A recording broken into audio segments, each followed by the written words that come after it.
Hey guys, tonight we're setting out on an odyssey through America's most wild, wide-eyed, and nervously caffeinated decade, the 1980s.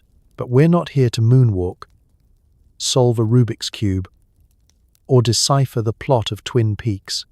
No, tonight is all about how 1980s America, a land where microwaves were considered science fiction and a perm could double as home insulation, became the epicenter of the P2P meth epidemic. If you've ever wondered what happens when you combine Reagan-era optimism, a never-ending supply of Tupperware, and a chemical process that sounds suspiciously like a science fair project gone wrong, you're in for a treat, or possibly a mild existential crisis. Before you settle in, I'm legally obligated, by the algorithm, not the government, to ask you to like, subscribe and comment, but only if you actually enjoy this, and you don't hold me responsible for any neon-colored dreams you have later. Tell me where you're listening from, and what 80s artifact is still haunting your home. Now, dim those lights, set your VCR to record cheers, flip on a fan for that perfect background hum, and cocoon yourself in your favorite blanket. Maybe hide your crystal glassware just in case, you never know. Let's pause for a second. Have you ever asked yourself, what would it be like to live in a time when the war on drugs involved more mustaches than military strategy? Could you have survived a day in suburbia without accidentally inventing a new flavor of Jell-O? Did you know your neighbor's pool could double as a crime scene, and the local chemistry teacher moonlighted as a consultant? How do you tell the difference between an innocent Tupperware party and an impromptu meth lab demonstration? And, most importantly, if you woke up tomorrow with nothing but Aqua Net in your hair and a suspiciously sticky carpet, would you make it through the day? Congratulations. You've just woken up in 1984. Your Blockbuster card is maxed out. Your answering machine is blinking with 17 messages from someone named Rick. And there's a mysterious chemical smell wafting from next door. Welcome to the American meth boom. Good luck. The year is 1984. You open your eyes to a bedroom wallpapered in teal and pink, where your alarm clock doubles as a nuclear warning siren and your hair is a minor fire hazard. Welcome to the Reagan era, a place where just say no is a catchphrase, and the only thing higher than inflation is your neighbor's electric bill. You are about to discover the darker side of suburban optimism. Let's start with your morning routine. The sun isn't even up, but you're already breathing in the faint chemical tang of Aqua Net, burnt coffee, and something you can't quite place. Could be a new cleaning product, could be your neighbor's side hustle. You roll out of bed, your feet sinking into a shag carpet so thick it could conceal a small family of ferrets. The radio alarm is already blaring, Cyndi Lauper, and somewhere in the house, a blender is threatening to explode. Congratulations. It's another day in 1980s America, and the most dangerous thing in your house might actually be the toaster. You shuffle down the hallway in your favorite Garfield pajamas, dodging a precarious tower of VHS tapes and the ever-present risk of tripping over a cordless phone charging station. There's a poster on the wall reminding you that winners don't use drugs, which seems optimistic considering you can smell what is definitely not just oven cleaner wafting through the central air. Outside, your neighbor's Camaro is idling at 6 a.m. because in this timeline, everyone is either a shift worker, a minor felon, or both. Breakfast is a grand affair. You pour yourself a bowl of cereal that's 80% marshmallow and 20% sugar-coated regret. The milk is skim because cholesterol is now considered more dangerous than communism. The TV is already on, blaring Good Morning America, with urgent news about a nationwide crackdown on illicit backyard chemistry. You try to focus on the weather, but instead you're treated to a helpful reminder about the dangers of cold medicine falling into the wrong hands. Your mum tuts and says, "Kids today. When I was your age, the worst thing we did was try Pop Rocks with Coke." Let's talk about your neighborhood. It looks peaceful, identical houses, manicured lawns, and a parade of station wagons shuttling children to a place called Gifted and Talented. But beneath the pastel surface, things are getting weird. Garage doors open with the dawn, revealing a symphony of hobbies, model trains, woodworking, and something that involves a lot of rubber gloves and do not disturb signs. You try not to think too hard about the time your science teacher asked if anyone had a spare Pyrex casserole dish. You make your way to the bus stop, where conversation is always a careful mix of gossip, weather, and plausible deniability. Everyone knows someone whose cousin went bad. Maybe it's the kid who was always too good at chemistry. Maybe it's the lady down the street who keeps buying acetone in bulk. You stand there, clutching your trapper keeper, wondering if anyone else notices the sudden increase in We Buy Gold signs or why the local pharmacy now limits Sudafed to 1 box per customer. School is no safer. In the classroom, the teacher's warnings about drugs are as common as the sound of pagers beeping and the sharp chemical sting of fresh whiteboard markers. The Just Say No pledge is recited weekly, right before the fire drill and just after the cafeteria's suspiciously crunchy pizza. You look around and realize half your class has memorized both the periodic table and the Miranda rights, just in case. By the time you get home, the sun is already fading, the television is promising a very special episode about peer pressure, and your dad is fixing something in the garage with a wrench, a prayer, and a deep, suspiciously familiar cough. As night falls, the house smells like burnt popcorn and barely suppressed anxiety. The only thing left to do is drift off to sleep, the distant glow of your neighbor's basement lab flickering against the wall. Good night, Reagan's America. May your dreams be neon and your home insurance policy be ironclad. Remember those childhood science kits? In the 80s, some folks took that energy a little too far. Across America, bored high school dropouts and entrepreneurial dads alike are cracking open chemistry textbooks and realizing there's a lot more you can do with pseudoephedrine than just clear a stuffy nose. It starts innocently enough. Maybe your neighbor has always had a tinkering streak. A guy who once tried to build a solar oven out of old CDs, aluminum foil, and a strong belief in the power of positive thinking. Or maybe it's the single mum on the corner who got a little too excited about her son's science fair volcano. At first, it's just talk about home projects. Then there's an order for bulk Red Devil lye.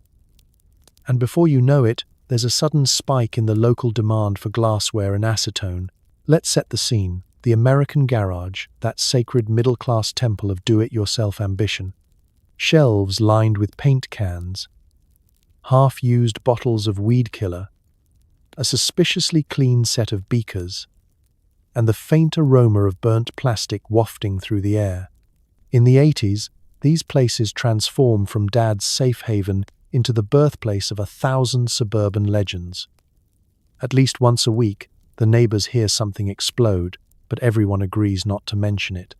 After all, it's impolite to ask why your neighbor's lawn ornaments keep melting. Here, experimentation is the new family bonding. Forget Monopoly. Why not a weekend trying to turn allergy medication into the good stuff you read about in the papers? All you need is a basic knowledge of high school chemistry, a stack of outdated encyclopedias, and a willingness to risk your eyebrows for science. The process isn't exactly rocket science, but it's close enough to require a fire extinguisher, a garden hose, and a sincere apology to your insurance adjuster. You can almost picture the scene: Dad in his world's best grill master apron, goggles perched on his forehead, hunched over a makeshift workbench as he explains stoichiometry to a 12-year-old who just wanted to build a model rocket. Son, this is what we call an exothermic reaction. If anyone asks, we're making soap. The family dog has already learned to hide at the first whiff of ammonia. Of course, it's not all science and sitcoms. Every kitchen table chemist faces the same eternal dilemma. How do you get your supplies without drawing the attention of the FBI, or at the very least, your mother-in-law? The answer, apparently, is to drive from pharmacy to pharmacy with the enthusiasm of a coupon clipper at a Black Friday sale. Meanwhile, the local pharmacist is quietly regretting every career choice that brought them to this moment. As a parade of glassy-eyed DIYers ask pointed questions about cold medicine dosages and the shelf life of hydrogen peroxide. Let's not forget the innovations. When you mix entrepreneurial spirit with a complete disregard for lab safety, you get a flurry of new techniques, none of them approved by the FDA. If it involves a turkey baster, a coffee grinder, and a prayer, it's probably already trending in the underground home chemistry newsletter. There's a special pride in using kitchen appliances for purposes that would horrify Betty Crocker. The family microwave? Officially a controlled substance. What about cleanup? Here's where things get creative. Some folks swear by bleach, others by good old-fashioned denial. You learn quickly that nothing brings a family together like scrubbing chemical stains out of linoleum at 3 a.m. under the flicker of a bug zapper. And if anyone asks why there's a new lock on the garage door, just smile and say you're worried about raccoons. By the end of the day, you realize the American dream has taken a strange new form. The chemistry set next door is no longer about harmless experiments and baking soda volcanoes. It's about survival, profit, and a dash of suburban madness. You fall asleep to the gentle hum of the neighbor's makeshift exhaust fan and wonder if the world's greatest discoveries really are happening in someone's garage, or if they're just one failed experiment away from being tomorrow's headline. While most people thought P2P was a new arcade game, in the underworld it meant phenyl 2-propanone, the heart and soul of 80s meth. With a supply chain that ran from international chemical firms to the back of your uncle's RV, the P2P pipeline was open for business. Let's start with the basics. P2P sounds like something you'd find between Pac-Man and Donkey Kong at the local arcade. But in reality, it's more like the final boss of the chemical world. Officially, it's a colorless, oily liquid with a smell somewhere between forgotten gym socks and a malfunctioning air freshener. Unofficially, it's the secret sauce that turned quiet neighborhoods into laboratories and your cousin's van into a mobile chemistry experiment. How did this unassuming chemical wind up at the center of the 1980s meth boom?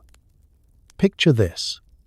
Somewhere in a distant corporate office, a chemical supplier receives a massive order for industrial solvents. Nobody asks too many questions, because in the 80s, paperwork is optional and oversight is mostly a rumor. P2P flows out of the factories, through customs, and into the waiting arms of people who are technically in waste disposal, if your definition of waste includes several pounds of Sudafed and a desire to never sleep again. If you're wondering how hard it was to get your hands on P2P in 1984, the answer is about as hard as finding a working payphone. Sure, there were laws somewhere, but most of the time it was as easy as calling the right number, winking in Morse code, and writing a check that absolutely, positively must not bounce. Whole shipments disappeared en route to factories, only to reappear in the back of a Chevy van, boxed between fertilizer and a suspiciously large number of coffee filters. Now, let's talk chemistry. The P2P method was a minor miracle of criminal innovation. Compared to other ways of making meth, it was faster, dirtier, and required a lot less finesse. All you needed was a recipe that looked like it was pulled from the world's most dangerous Betty Crocker cookbook. Add P2P, sprinkle in some methylamine, throw in an almost cartoonish disregard for personal safety, and cook until authorities arrive. If the smell doesn't get you, the fumes will, but hey, progress. There was a certain artistry to the whole affair. 2P cooks didn't see themselves as criminals. They were alchemists, innovators, and, occasionally, amateur arsonists. They swapped tips in hushed tones, traded glassware like baseball cards, and rated each other's batches by color, clarity, and likelihood of being confiscated by the DEA. If you ever wondered why someone in your neighborhood was oddly obsessed with lab coats and sunglasses, now you know. Supply chain security? Absolutely none. In an era before online tracking, shipments of P2P might travel across 3 continents, 6 fake company names, and a detour through Tijuana.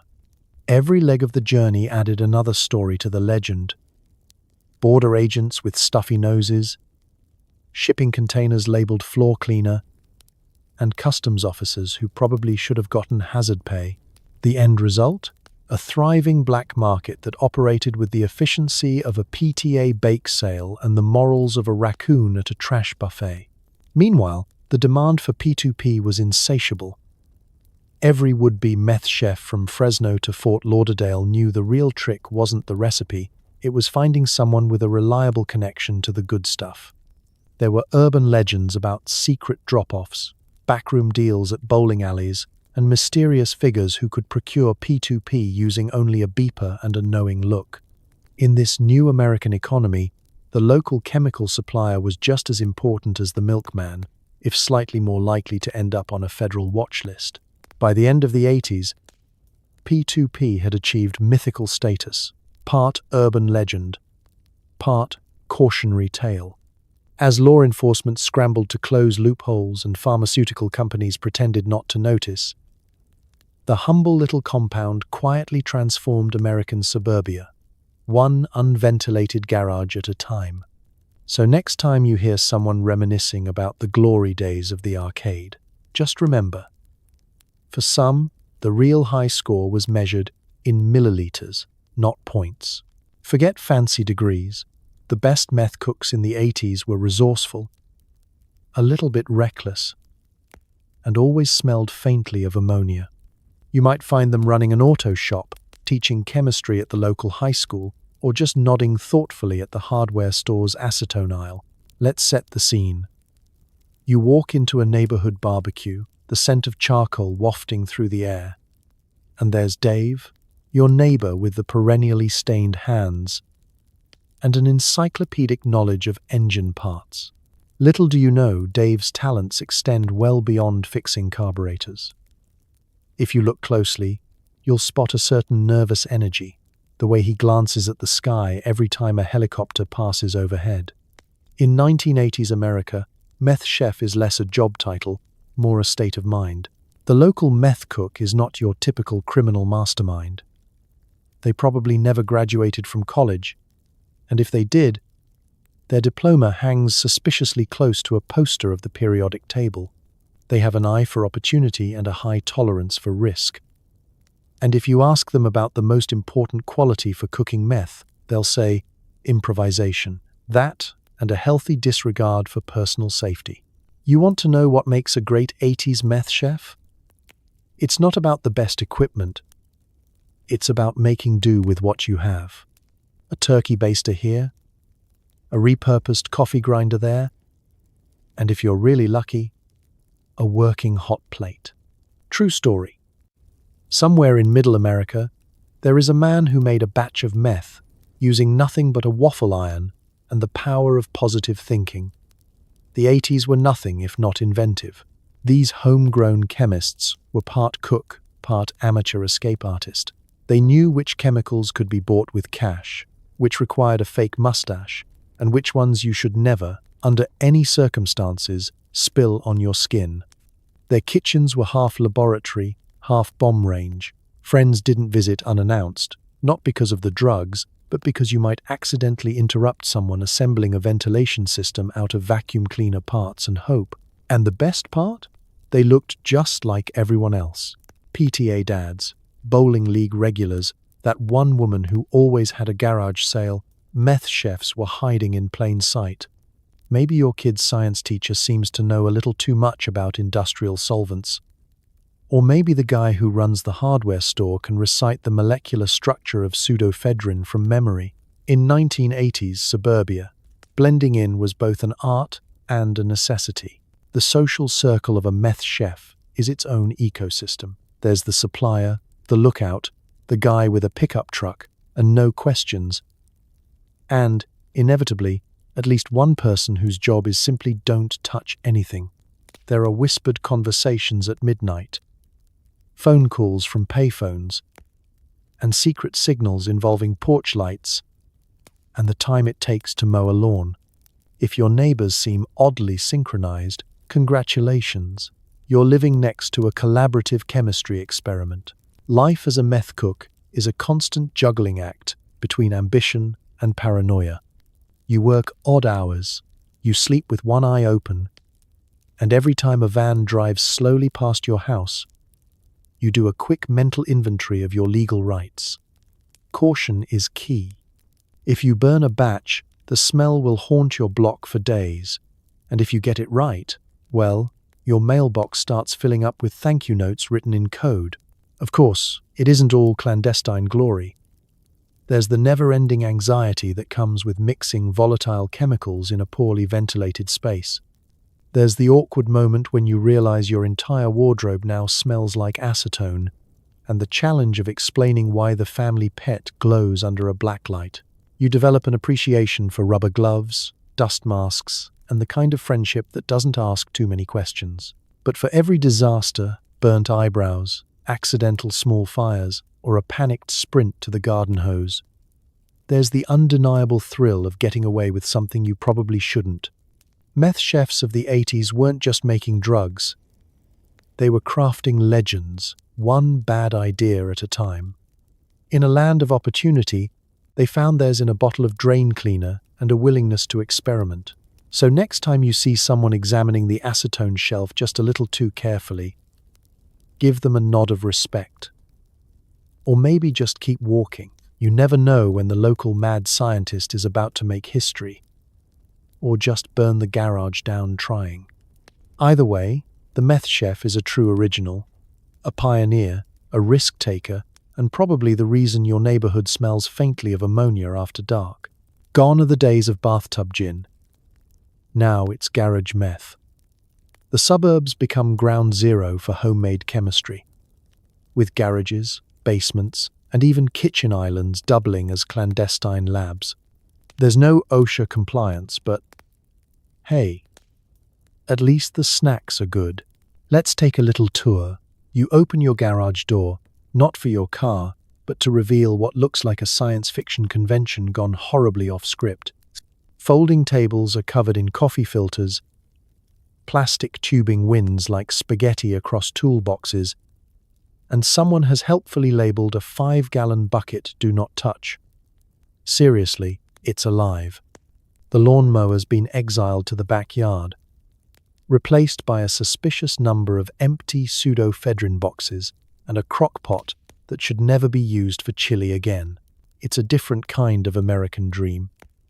The superlab isn't some polished underground lair with biometric scanners and robotic arms. No, this is the 1980s version, low-tech, low-rent, and highly flammable. You've got a microwave from Sears, a ventilation system rigged with duct tape, and a reversed bathroom fan, and a fire extinguisher that expired during the Ford administration. Welcome to the cutting edge of suburban alchemy. The lab staff are just as eclectic. There's the lead cook, wearing swim goggles and a ski mask, not for anonymity, but because someone told him meth fumes are like onions but meaner. His assistant, a guy named Rick who once majored in industrial design and now specializes in creative plastic funneling.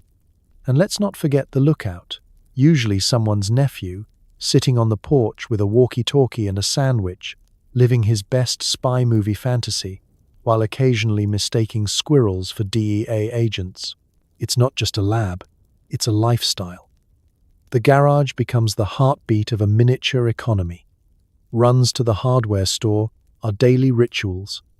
Baking soda? Check. Drain cleaner? Check. 15 bags of rock salt and a look that says, "Don't ask?" Triple check. Local stores start to notice. Clerks begin referring to customers by chemical preference. Oh, here comes Mr. Lithium batteries again. He's either very into electronics or very, very into felonies. Of course, every lab has its quirks. Temperature control is achieved by opening the side door just a crack. Protective gear is optional, usually sourced from Halloween clearance bins. You know it's serious when someone brings over a leaf blower to help with airflow, and the soundtrack? Usually a loop of Van Halen. Alternating with periods of absolute silence, broken only by the nervous scratching of pen on notebook labeled, "Do not show anyone." The biggest threat? Not the police. Not even the chemicals. It's the neighbors. One misplaced cough, one suspicious fireball, and suddenly Sharon from across the street is dialing every emergency number she can remember, starting with the HOA and ending with the fire department. You try to explain it's just a new kind of biodiesel project, but Sharon once burned rice and still calls herself a culinary disaster. She's not buying it. Even with the ever-present risk of incineration, there's a strange sense of pride. Each successful batch is like winning the science fair. If the science fair had fewer ribbons and more unmarked duffel bags. You document your process in code, guard your secrets like a Cold War spy, and high-five each other when nobody loses an eyebrow. It's bonding through chaos, but don't let the chaos fool you. These superlabs aren't just slapstick labs gone rogue, they represent a turning point. Meth production has evolved from kitchen curiosity to an organized, profitable enterprise. The people running them? They're not just thrill seekers, they're small-time engineers, back-alley entrepreneurs, and high-stakes gamblers operating on the edge of reason and the tip of a Bic lighter. And at the end of the day, when the last tube is cleaned and the last beaker stashed in a Rubbermaid bin labeled Christmas lights, you shut the garage door and return to suburban normalcy.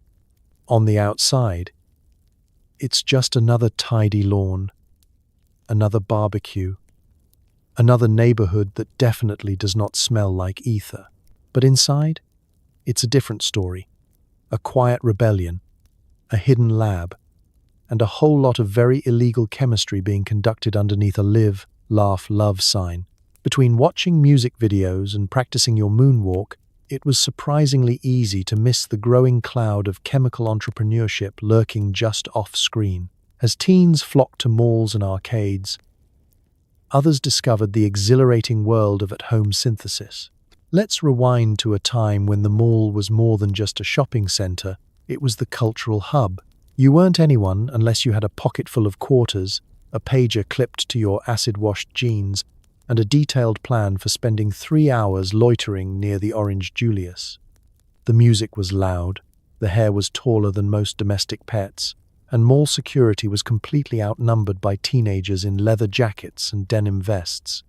You could buy a cassette tape, flirt awkwardly at the food court, and try 17 different colognes at the department store, all without ever seeing the dark undercurrent humming just outside the air-conditioned glow. Because while you were picking out a new Trapper Keeper and debating whether Wham or Metallica spoke more to your soul, someone 2 blocks over was melting down cold medicine and calculating vapor pressures in a dimly lit basement. It was a tale of 2 80s Americas, one neon noisy and drenched in hairspray, the other a quiet hum of methamphetamine fumes, Tupperware, and very bad decisions involving glassware. MTV was the new babysitter. It blasted into living rooms with videos so fast-paced they made your grandparents queasy. But while Madonna sang about feeling like a virgin, a different kind of virgin was learning to cook meth in his garage. With no prior experience and only a vague memory of sophomore chemistry. The visual overload of early MTV was a perfect distraction. Parents were too busy wondering if Boy George was a threat to national security to notice their kid had turned the basement into a makeshift lab. And then there were the arcades. Dark, sticky, coin-hungry dungeons where the lighting was bad, the pizza was worse, and every machine was a glowing totem of youthful obsession. But arcades weren't just about games. They were information hubs. If you knew the right people, you could learn how to boost a stereo, how to reroute a phone line, or how to get your hands on precursor chemicals. Between rounds of Gallagher, deals were discussed, recipes were exchanged, and phone numbers were scribbled onto matchbooks next to pizza grease and bubblegum. Meanwhile, suburban parents were caught in a bizarre cultural whiplash. They were told to fear satanic cults hidden in heavy metal records, but no one mentioned that their neighbor's diet shake business might involve lithium batteries and a suspicious number of trips to the hardware store. The fear was misdirected. It wasn't Ozzy Osbourne leading your children astray. It was the low hum of capitalism, adolescence, and curiosity meeting in a badly lit garage behind the local Arby's. And let's not forget the mall parking lot, the unofficial after-hours club for unsupervised teens and under-the-radar transactions. If you looked close enough, you'd notice the same people showing up at odd hours, nervous, jittery, and carrying duffel bags that didn't seem to contain gym clothes. Deals were made in the glow of cigarette lighters and the soothing synth beats of Duran Duran leaking from nearby car stereos. It was the perfect storm. An entire generation hopped up on soda, pop culture, and low-stakes rebellion. And in the gaps between malls, music videos, and midnight arcade runs, meth crept in. Not with fanfare, but with a steady, chemical certainty. A culture too distracted to notice, too busy to question, and too loud to hear the soft pop of a mason jar seal breaking somewhere in the distance. By the time anyone realized what was happening, it was already part of the landscape, hidden behind neon signs, tucked between cassette racks, and quietly cooking in the garage next to the family's inflatable pool. Mall culture gave us leg warmers, mixtapes, and novelty sunglasses, but it also gave meth a place to grow, just out of frame, under the radar, and way too close to the food court. The meth trade wasn't just for bikers anymore. By the mid-80s, everyone from your local PTA president to the guy selling Amway products was dabbling in the lucrative new American pastime, making things explode for money. Let's back up. In the early days, meth had a very specific aesthetic: leather vests, tattoos that may or may not have been spelled correctly, and an exhaust pipe that doubled as a lifestyle choice. Motorcycle gangs were the original pioneers, cooking meth in desert trailers and transporting it across state lines like it was just another keg for the party. These were men who treated helmets as optional but carried industrial-grade chemical masks like accessories. But America loves a makeover. And by the mid-1980s, meth got one. No longer confined to fringe biker clubs and smoky dive bars, the trade moved quietly into suburbia. The same guy who coached your kid's t-ball team, now taking meetings in his garage, surrounded by chemistry textbooks, safety goggles, and a faint hum of existential dread. The punk rockers and outlaws of the early meth years were being replaced by men in dockers and women in shoulder pads, who figured out that the real money wasn't in Tupperware parties, it was in high-yield chemical reactions. You could call it a democratization of danger. Suddenly, the line between meth cook and guy who owns a pressure washer business got very blurry. You'd attend a block party, sipping a lukewarm soda, chatting with a man named Carl about crabgrass, and only later realize Carl had turned his tool shed into a Schedule II felony. What happened? A few things. First, the process got easier. With P2P and other precursors circulating like black market Beanie Babies, it no longer required a criminal network or a desert compound. All you needed was a garage, a little courage, and access to a pharmacy with suspiciously lax policies. Second, the profit margins were irresistible. Why sell Avon when you could move product with a markup so obscene it made Wall Street jealous? And finally, there was the perfect camouflage: suburban life. The HOA didn't suspect the guy who mowed his lawn twice a week and offered to host the chili cook-off. The police weren't looking for meth labs behind white picket fences and carefully curated hedges. Nobody questions the dad who volunteers to drive the carpool, unless the car smells like lighter fluid and panic. The transition was almost comical. Motorcycle gangs used to ship meth in hollowed-out engine blocks. Soccer dads? They packed it in lunchboxes, hid it behind cans of paint, or buried it beneath piles of outdated Christmas decorations. One lab was busted after a neighbor complained about unusual peppermint fumes drifting into their yard. Turned out the holiday candles being poured in that garage had a half-life longer than the neighbor's goldfish. What truly defined this new generation of meth producers was their total lack of the usual criminal flair. No tattoos, no biker rings, just a lot of spreadsheets and maybe a clipboard. These weren't hardened criminals. They were just people who looked at their mortgage, glanced at their microwave and thought, well, how bad could it really be? But don't be fooled.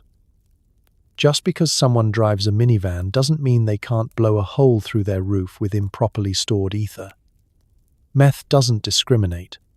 It's as explosive in a garage with a canoe rack as it is in a desert shack. The main difference? One has a Home Depot loyalty card. By the end of the decade, America had created a whole new class of meth entrepreneur. Clean-cut, well-spoken, and slightly too interested in fertilizer. The lines between outlaw and office manager had completely blurred. If Walter White had shown up at a PTA meeting in 1987, he would have fit right in. Maybe even been voted most likely to host a successful fundraiser. So next time you look at an old yearbook photo and wonder what happened to your high school math teacher, just remember, if they ever mentioned side projects or had an unusual fascination with thermodynamics, they might have been more involved in the 80s meth boom than you ever imagined. And yes, that chili he brought to the potluck, probably great. But maybe don't ask what he stirred it with. You know that tangy, burning plastic smell in your cul-de-sac? Turns out, it's not the neighbor's burnt casserole. It's the aroma of criminal entrepreneurship. The 80s air was thick with it, and the only thing thicker was the denial. The smell of meth production in 1980s suburbia wasn't exactly subtle. It wasn't the scent of cookies baking, fresh-cut grass, or even Dad's weekend barbecue. No, it was more like a terrifying blend of rotting cat litter, melted crayons, ammonia-soaked despair, and the kind of synthetic citrus that makes your eyes sting and your soul briefly reconsider existing. If that smell had a sound, it would be a smoke detector beeping in Morse code for get out. But here's the thing. Nobody ever really said anything, because admitting something smelled like a mobile chemistry experiment meant you might have to do something about it. And let's be honest, between church potlucks, cable TV, and rehearsing your line for the school play, gee, officer, I think my neighbor is running a meth lab, just wasn't high on your to-do list. Still, the signs were everywhere, or rather, they were in the air. You'd step outside to grab the morning paper, take one whiff, and think, that's not quite bacon. The pungent stench would hit your nostrils like a Wall Street crash, fast, overwhelming, and somehow sticky. If you've never smelled red phosphorus mixed with pseudoephedrine and desperation, good. Keep it that way. Let's talk about the telltale odors. The classics: ammonia, ether, acetone, and something sour enough to offend a goat. Each had its own purpose in the production line, and each turned an innocent two-car garage into a walking EPA violation. Walk past a house and catch that unmistakable chemical tinge. You had three options. 1. Move. 2. Ignore it. Or 3. Assume the neighbors were making really aggressive pickles. In most neighborhoods, it started with a single complaint. Hi, yes, I'd like to report that every time I do yard work, I come back smelling like windshield wiper fluid.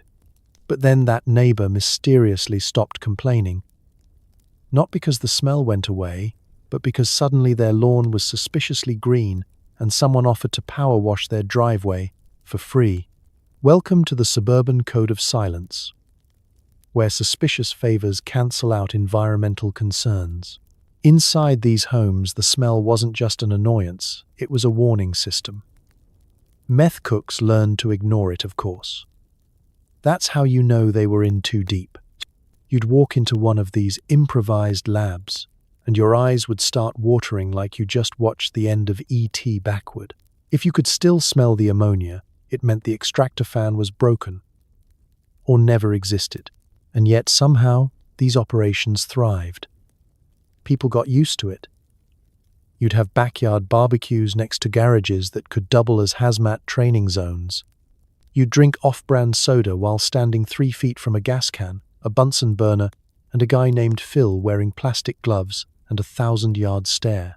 The smell became folklore. Kids whispered about it. That house with the weird bushes smells like melted Legos. Some claimed it was haunted. Others assumed it was just one of those new cleaning products. A few bold individuals claimed they could track meth labs by nose alone, like bloodhounds with a GED and a grudge. But the real kicker? It worked because it smelled bad. People assumed anything that offensive had to be legal. After all, who would intentionally manufacture something that makes the air taste like battery acid and cat pee? The answer, of course, someone with a dream, a recipe, and an alarming number of extension cords. By the late 80s, firefighters, postal workers, and even Avon reps could sniff out a meth lab before they saw one. It was that unmistakable. And yet, suburban America carried on, mowing lawns, hosting potlucks, and breathing in what can only be described as citrus chemical warfare, with the resigned patience of people who just didn't want to get involved. So if you ever smell something foul and vaguely flammable in the air, maybe it's not your neighbor's bad cooking. Maybe it's progress. The kind of progress that makes your nose hairs fall out and your insurance premiums go up. Welcome to the 1980s, where even the air had a criminal record. While most Americans just wanted relief from allergies, a select few realized you could turn over-the-counter cold medicine into a booming illicit industry. Pharmacies suddenly became as strategic as gas stations, and the phrase "limit one per customer" took on a whole new urgency. Let's set the stage. You're in line at your neighborhood pharmacy, clutching a box of tissues and some cherry cough syrup, when you notice the guy in front of you has a shopping cart filled exclusively with Sudafed. He's sweaty, overly polite, and somehow has a nosebleed despite it being 72 degrees and breezy outside. He tells the cashier he has a really bad cold. You nod sympathetically, even as he slides his third fake ID across the counter like it's a game of Go Fish. Welcome to the front line of the 1980s meth supply chain, your local drugstore. What used to be a quiet place for grandmas to pick up vitamins and dads to grab foot powder was now ground zero in a chemical arms race. And the secret weapon? Pseudoephedrine, the active ingredient in Sudafed, the unsung hero of sinus relief. And, unfortunately, the key component in home-brewed methamphetamine. Meth cooks needed it, and lots of it. But buying massive quantities of cold medicine tends to raise eyebrows, especially when you do it while wearing sunglasses indoors and nervously humming Eye of the Tiger. So they got clever. They formed loosely coordinated fleets of Smurfers, people who hopped from pharmacy to pharmacy, buying small, legal amounts of Sudafed in a perfectly choreographed, mildly suspicious ballet of congestion and crime. Smurfing wasn't just a strategy, it was a lifestyle. People kept meticulous maps, timetables, and loyalty cards. One particularly organized group was rumored to have laminated checklists and synchronized watches. These weren't hardened criminals. They were just folks who had figured out that pseudoephedrine was worth more than gold and significantly easier to fit in your glove compartment. Meanwhile, pharmacists were losing their minds.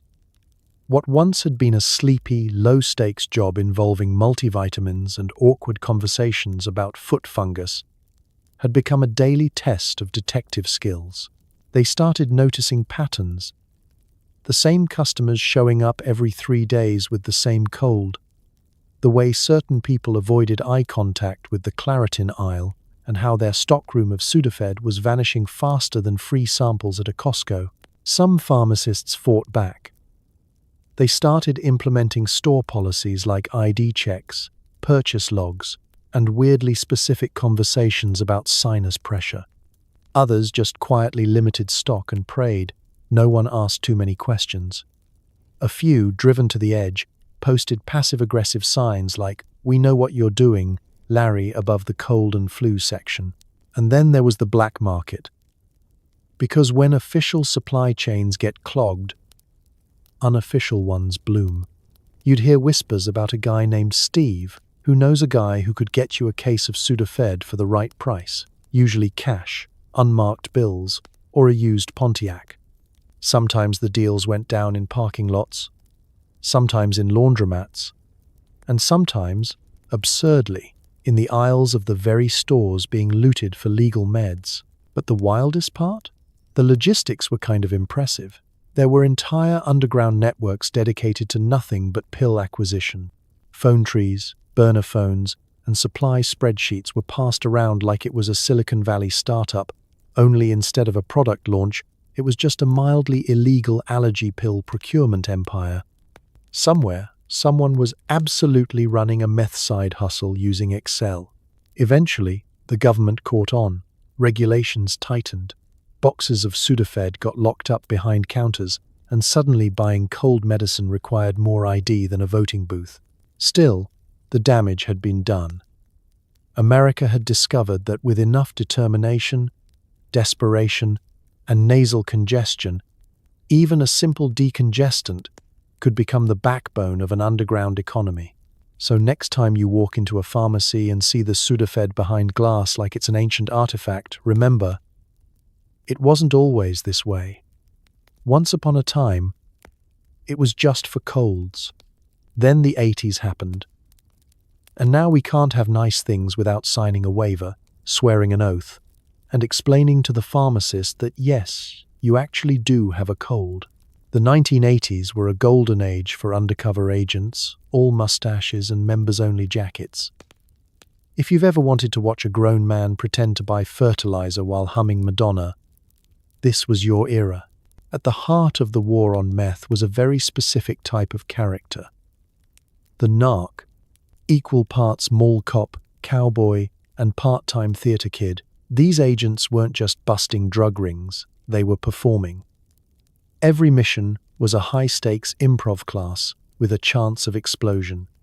And in a world where meth labs were sprouting in garages, barns, and at least one elaborate treehouse, going undercover meant more than just changing your name. It meant looking like you belonged at a barbecue and a bust. Outfits were everything. The uniform? A windbreaker. Wraparound shades, and jeans so high-waisted they could legally vote. You needed to blend in. Whether that meant dressing like a minor league baseball coach, a struggling mechanic, or someone who definitely knew the difference between engine degreaser and battery acid. Bonus points if you could grow a mustache that made people say, "This man sells fireworks from the back of a van," or "Justice." But it wasn't just about the clothes, it was about attitude. Undercover narcs had to master the art of casual suspicion. You had to know when to ask questions and when to just nod meaningfully while someone explained how they'd rigged a car battery to a slow cooker. The goal was to stay unnoticed, even while secretly recording a conversation where someone said, "Yeah, we cook on Wednesdays after bridge club." Training for these agents was equal parts law enforcement and theater camp. They learned how to talk the talk, sprinkling in phrases like "running hot," "the good stuff," and "don't worry, it's cut clean." Some even took it further, adopting fake backstories involving failed rock bands, offshore tax trouble, or a vague history with the scene in Fresno. The more elaborate the lie, the more believable it sounded, because, let's be honest, nothing in the 80s was subtle anyway. But staying undercover wasn't easy. These weren't massive drug cartels with layers of bureaucracy. This was backyard crime, small-time, paranoid, and extremely twitchy. If you asked too many questions, you were out. If you didn't ask enough questions, you were also out. And if you accidentally used a word like precursor instead of that goo from the blue bottle, congratulations, you've just earned yourself a very awkward silence and possibly a high-speed chase. Surveillance was another challenge. You'd think it would be easy to watch a garage in the suburbs, but no. Agents had to hide in bushes, pretend to be pest control, or, my personal favorite, pose as Jehovah's Witnesses just long enough to glance through a window and see a suspicious number of coffee filters. It wasn't glamorous. It was stakeouts powered by gas station, coffee, and the eternal hope that raccoons wouldn't blow their cover. And don't forget the close calls. There are stories, real ones, of narcs being invited to dinner mid-sting. Imagine sitting down for meatloaf with the family while a literal meth lab hums beneath your feet. You're sipping store-brand cola, nodding at jokes, and trying very hard not to sweat through your world's best uncle t-shirt, all while wondering if the dog sniffing your briefcase is trained or just curious. Eventually, if all went well, the bust came. Backup would roll in, agents would flash their badges, and someone would shout, "Freeze!" while tripping over a garden hose. Arrests were made, evidence was catalogued, and another garage was added to the growing list of places you shouldn't store combustible chemicals next to lawn chairs. But even after the operation ended, the agent's story didn't. Because going undercover changes you. You start inspecting every hardware store for activity, nodding too knowingly at car batteries, and flinching whenever someone says, "I've got a side project." You can't help it. Once you've pretended to buy meth while wearing a fanny pack and quoting Huey Lewis, part of you stays in character forever. So next time you see a guy in mirrored sunglasses slowly circling the parking lot of a hardware store, maybe give him a nod. He might just be a regular dude looking for garden tools, or he might be trying to figure out if the guy in aisle 3 is buying fertilizer for roses, or for something with a significantly higher chance of federal prison time.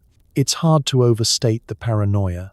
Politicians warned of meth-fueled chaos, TV specials showed dramatic reenactments, and every parent's greatest fear was no longer rock music. It was the possibility that their child might be cooking in the shed. The 1980s didn't just have a drug problem, it had a drug panic. Fueled by a steady drip of sensational news stories and congressional speeches that bordered on performance art, the public perception of meth spiraled from problematic substance to literal end of civilization as we know it. If you sneezed near a chemistry set, someone called the cops. If you bought too much allergy medication, someone called everyone. Let's talk about the media. Every major network aired specials with titles like Meth Madness, Suburbia's New Nightmare, or Crank House, Inside the Lab Next Door. These were less news reports and more cinematic fever dreams featuring dramatic narration, grainy reenactments, and at least one slow-motion scene involving shattered glass and a crying mother. You'd think meth labs were lurking in every crawl space, waiting to pounce. Spoiler, some of them were. Meanwhile, politicians couldn't resist the opportunity. The war on drugs wasn't just a policy. It was a full-blown cultural campaign, complete with slogans, posters, and enough moral panic to power a small city. President Reagan declared drugs to be public enemy number one, and First Lady Nancy Reagan followed up with her famous campaign, "Just Say No," which sounds easy until someone offers you a life-altering chemical empire in exchange for some cold medicine and poor judgment. Laws were passed, new task forces were formed, grants were handed out to schools that promised to scare students into abstinence through a combination of cartoon mascots and very alarming videos. Some featured actors with mullets. Others featured actual DEA agents who looked like they'd rather be anywhere else.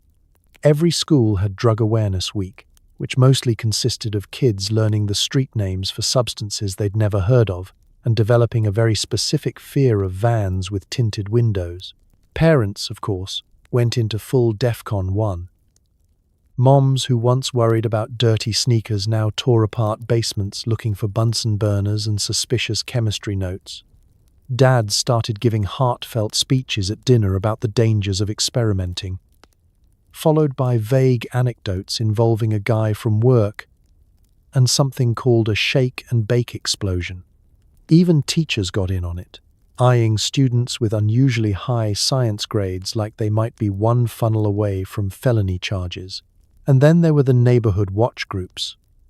What started as a way to keep kids from breaking mailboxes quickly evolved into low-grade surveillance operations. Meth lab paranoia turned friendly neighborhoods into suspicious cul-de-sacs where everyone had a story. "I heard Janice's nephew bought rubber gloves in bulk," whispered one concerned resident. "I'm not saying it's meth, but he does own a pressure cooker." Stores began locking up everyday products like they were ancient artifacts. Sudafed, lithium batteries, and even hydrogen peroxide were suddenly treated like contraband. Asking for certain cleaning supplies required an ID, a signature, and a background check. "I just want to mop the floor," you'd say. "Sure," the cashier would reply, "and I just want a nap that lasts 10 years. The result?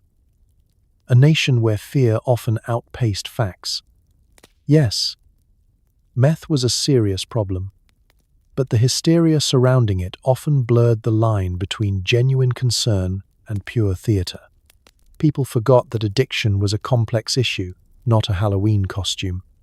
That behind every dramatic headline was a person, a story, and usually a house that now smelled faintly of cat urine and despair. But the war on drugs didn't stop at meth.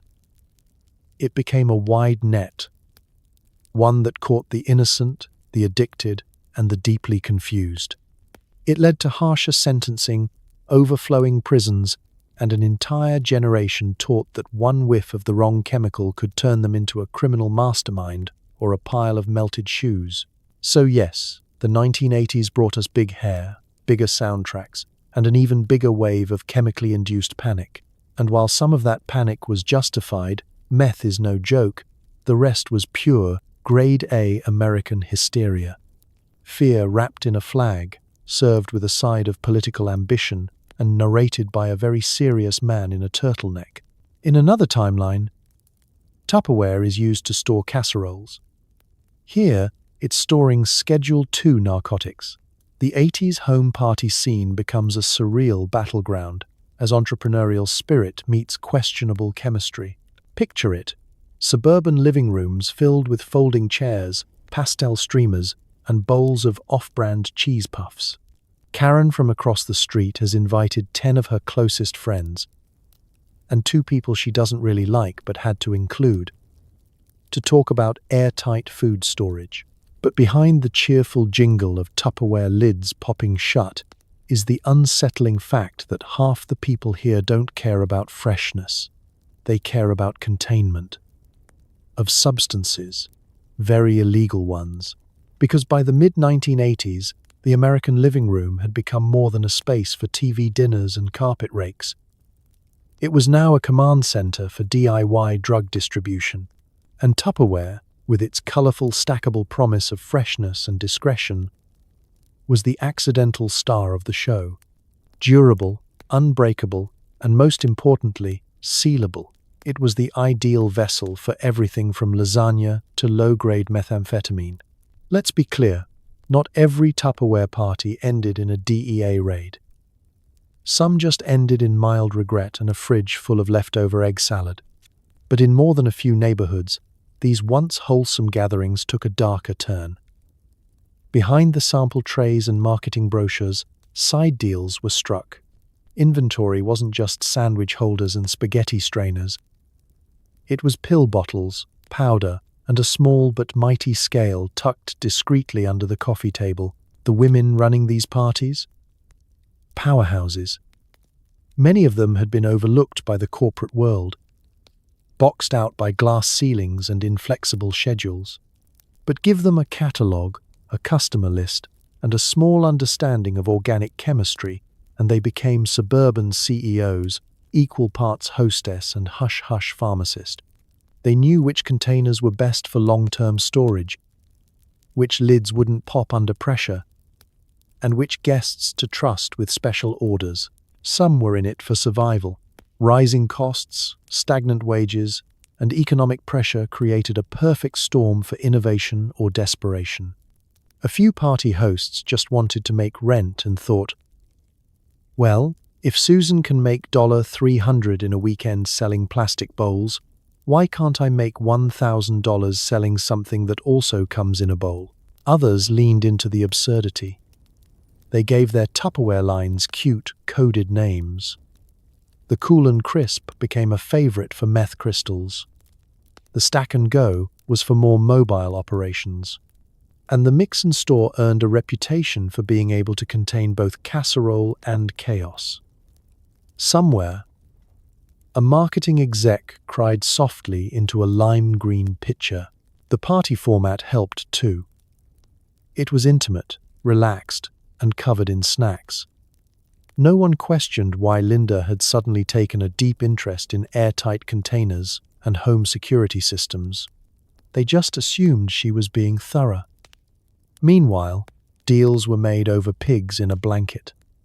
Your neighbor didn't blink when someone left with a full bag of plastic lids, because that's just how Karen ran a party.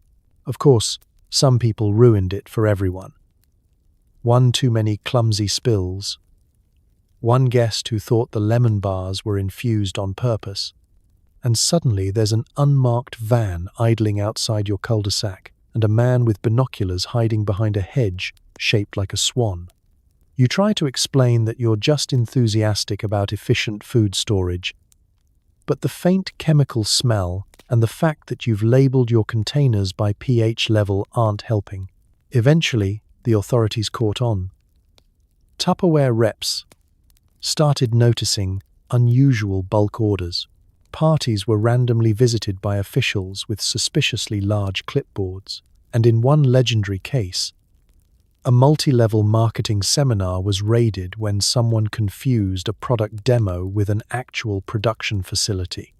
Turns out, a PowerPoint titled "Scaling Your Side Hustle with Sodium" raises a few red flags. But for a while, an odd, glitter-covered, punch-drunk while, Tupperware parties were the perfect front. Wholesome on the surface, chaotic underneath. A place where casserole met crime, where moms became moguls, and where burping the lid meant more than just sealing freshness. It meant sealing the deal. So next time you see a pastel container and think, the suburbs, remember. In the 1980s, nothing was quite what it seemed. Especially not the gel. Mold. Don't ask what's in it. Long before TV writers cashed in, the original Walter Whites were already at work, often with less style, more mullets, and an impressive disregard for safety goggles. It's the mid-1980s. Cable TV is booming. VHS tapes are a hot commodity. And in a nondescript house at the edge of town, someone is boiling down a suspicious mix of chemicals in a crock pot that's seen better days. Before it became a hit television premise, it was real life, only with less dramatic lighting and a lot more Tupperware. These weren't actors. These were bored dads, underpaid teachers, and guys who once got a B+ in chemistry and decided that meant something. The original meth cooks weren't glamorous anti-heroes. They were just guys. Guys who wore tank tops in winter, listened to Foreigner on loop, and couldn't resist the call of low-budget alchemy. They didn't have fancy underground labs or menacing monologues. They had garages with bad wiring, microwaves from yard sales, and a vague understanding that red phosphorus was either flammable, valuable, or both. Like their fictional descendants, they had dual lives. By day, they were substitute teachers, HVAC repairmen, or small-town science nerds. They knew about thermodynamics, not because they were trained chemists, but because they had once exploded a soda bottle in a shed and learned from experience. By night, they transformed into cautious, jittery pseudoscientists who whispered about yield rates and ventilation over cans of warm beer. The biggest difference? No camera crew to make it look cool. If you tripped over your homemade distillation column in 1986, you weren't being dramatic. you were on fire. Safety gear usually meant sunglasses and hope. And if something went wrong, and it often did, there was no scene transition, just a trip to the ER and a very awkward explanation about how your pressure cooker misbehaved. And yet, they pressed on. Why? Because meth paid. Unlike pyramid schemes or novelty kitchen gadgets, meth was a product with constant demand, low production cost, and a clientele that never complained about quality, mostly because they were too busy cleaning their ceiling fans at 3 a.m. These early meth cooks innovated constantly. They swapped formulas like baseball cards, tinkered with cooking methods, and took pride in their ability to turn cold medicine into something that could get you both arrested and wide awake for 72 hours. Recipes were handwritten, photocopied, and passed around like secret family heirlooms, with notes like, "Don't breathe this part and do not light a cigarette near this step." Some even formed loose networks. You'd meet at a swap meet, a car show, or a suspiciously well-attended garage sale. "Need glassware?" someone would ask, handing you a box marked Grandma's China. It wasn't organized crime, it was disorganized chemistry with a touch of capitalism. And yes, law enforcement eventually caught on. But before surveillance vans and DEA raids became standard, most early meth operations were discovered the old-fashioned way, by smell. Neighbors would wrinkle their noses and mutter, "Something's off about that place," while mowing their lawn with quiet, fearful precision. When the house finally blew up, no one was surprised. They just said, "Well, I guess Tim was spending a lot of time in the garage." Looking back, it's astonishing how close reality came to fiction. All the tropes were there.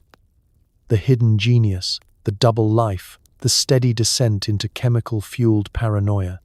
The only thing missing was a marketing team and a stylish poster. These were the meth pioneers, people who didn't need character arcs or Emmy nominations. Just a recipe, a garage, and the willpower to ignore that nagging voice saying, "Maybe this is a terrible idea." So before Breaking Bad brought meth into prime time, the real Walter Whites of the world were already out there, cooking, hustling, and probably singing along to Van Halen while accidentally poisoning their crawl space.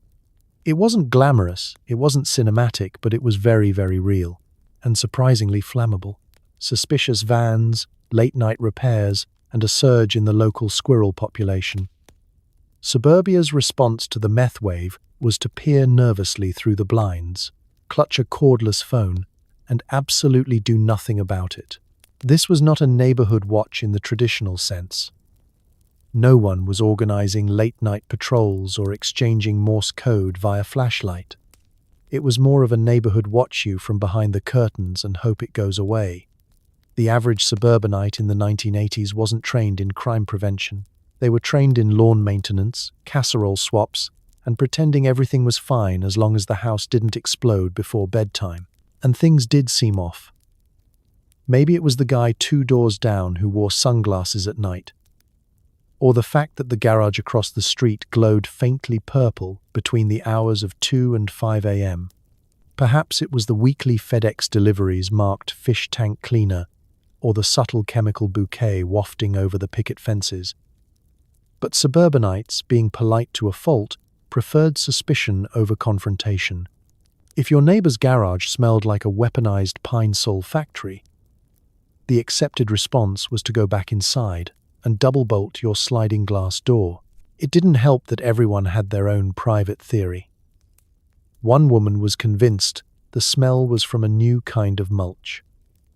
A retiree thought the blinking lights were just a CB radio hobby. A few residents insisted it was just kids being kids, which was a popular explanation for everything from petty vandalism to mild explosions. The result? Everyone knew something was happening, but no one wanted to be that neighbor.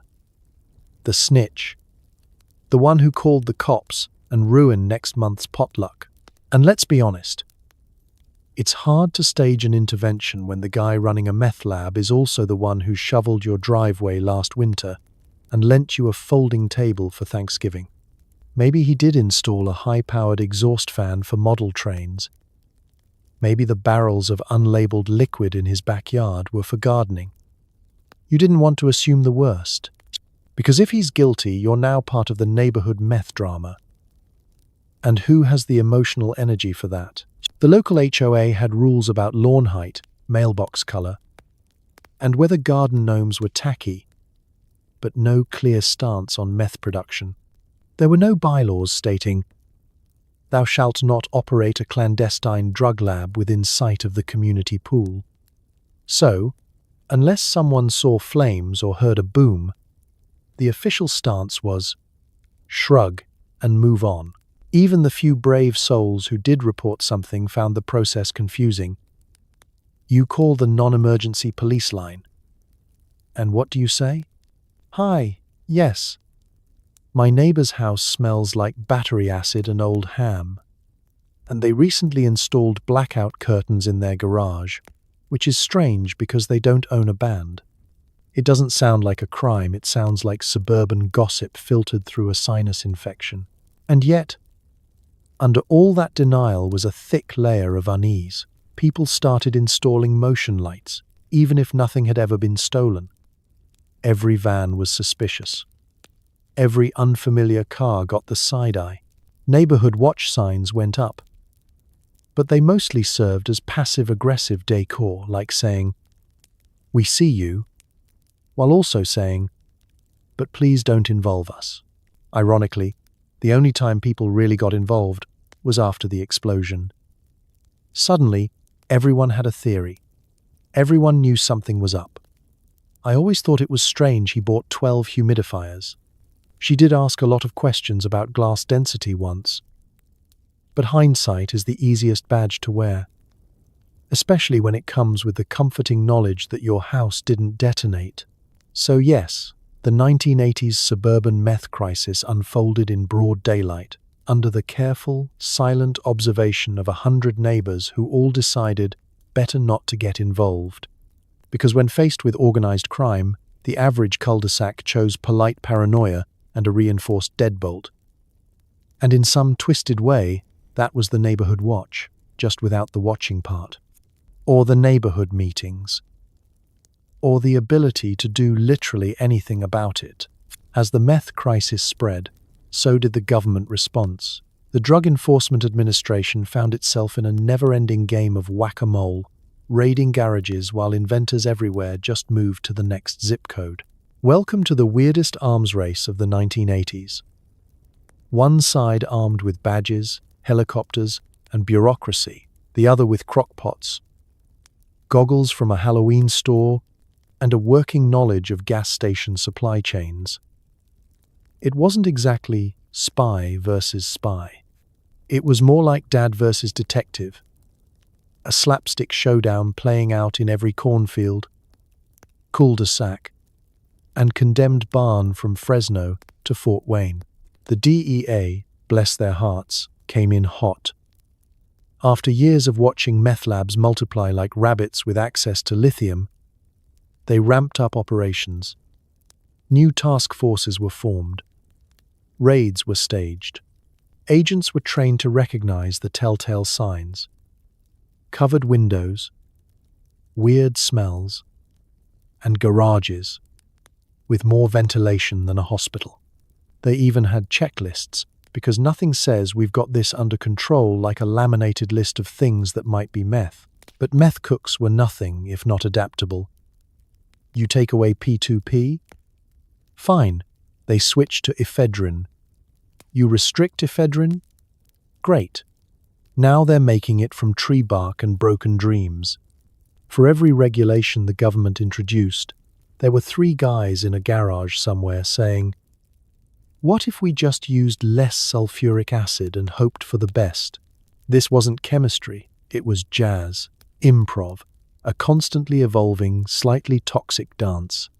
The DEA would shut down one lab, and 2 more would pop up across town, run by people who'd learned from the last guy's mistakes and also decided to wear gloves this time. And while the DEA had rules, oversight, and a deep respect for due process, The DIY meth world had none of that. Their strategy was simple. Move fast, don't blow up, and if you do get caught, at least try to look surprised. Labs were on the move. 1 week, they're in a trailer. The next, a van parked suspiciously close to a community park.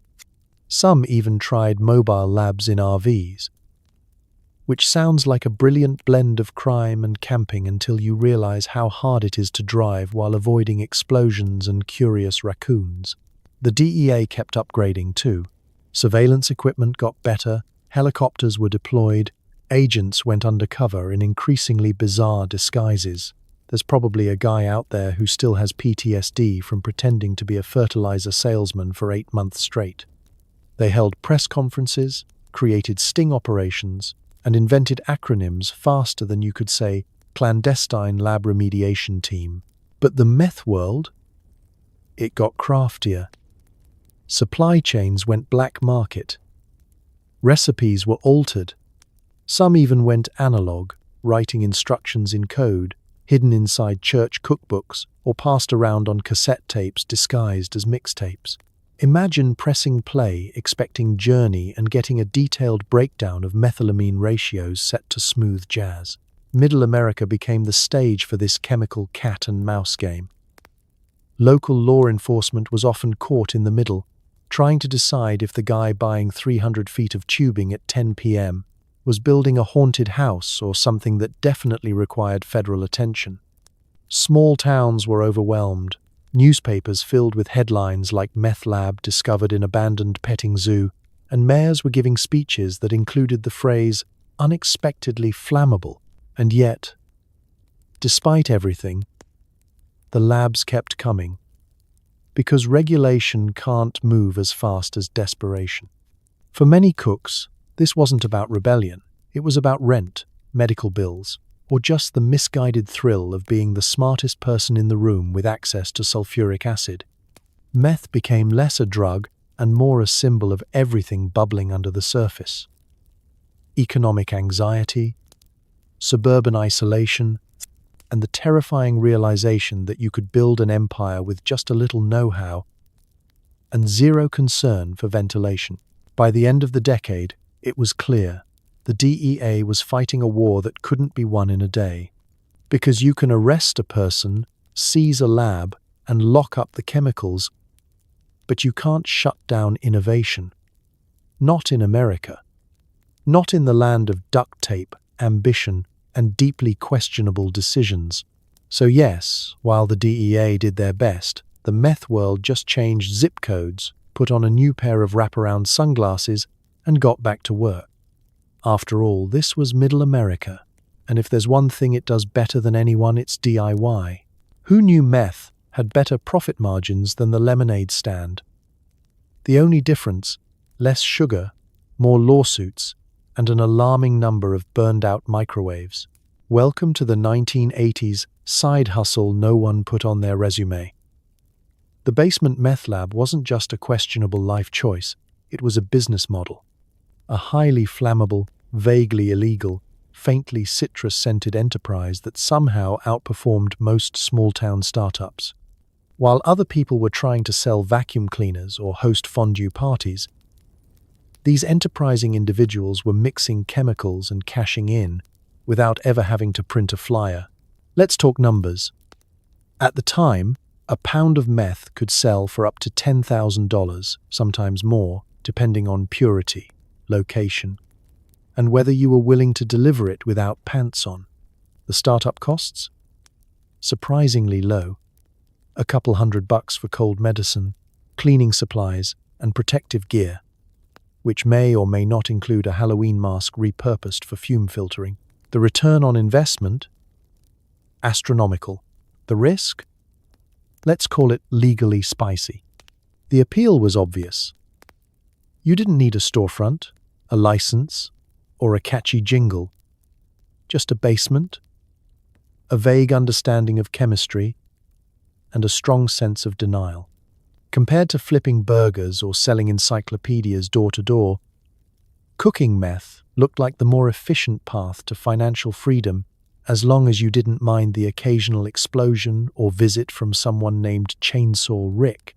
Most basement operations started the same way, with one very motivated individual, a hot plate, and an unreasonable amount of ambition. The recipes were passed around like urban legends, scrawled on napkins, whispered in truck stops, or copied from mysterious photocopied booklets that may have also included chili recipes. These weren't MIT grads. They were bored, broke, and weirdly good at converting a dehumidifier into a reaction chamber. Once the product was made, the next question was, how do you move it?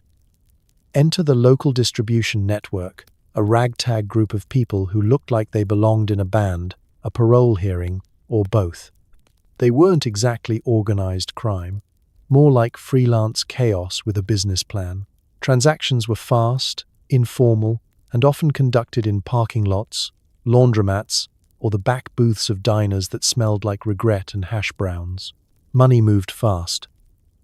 People who once counted change for a vending machine were now flashing wads of cash at pawn shops, buying used motorcycles, and investing heavily in gold chains and questionable electronics.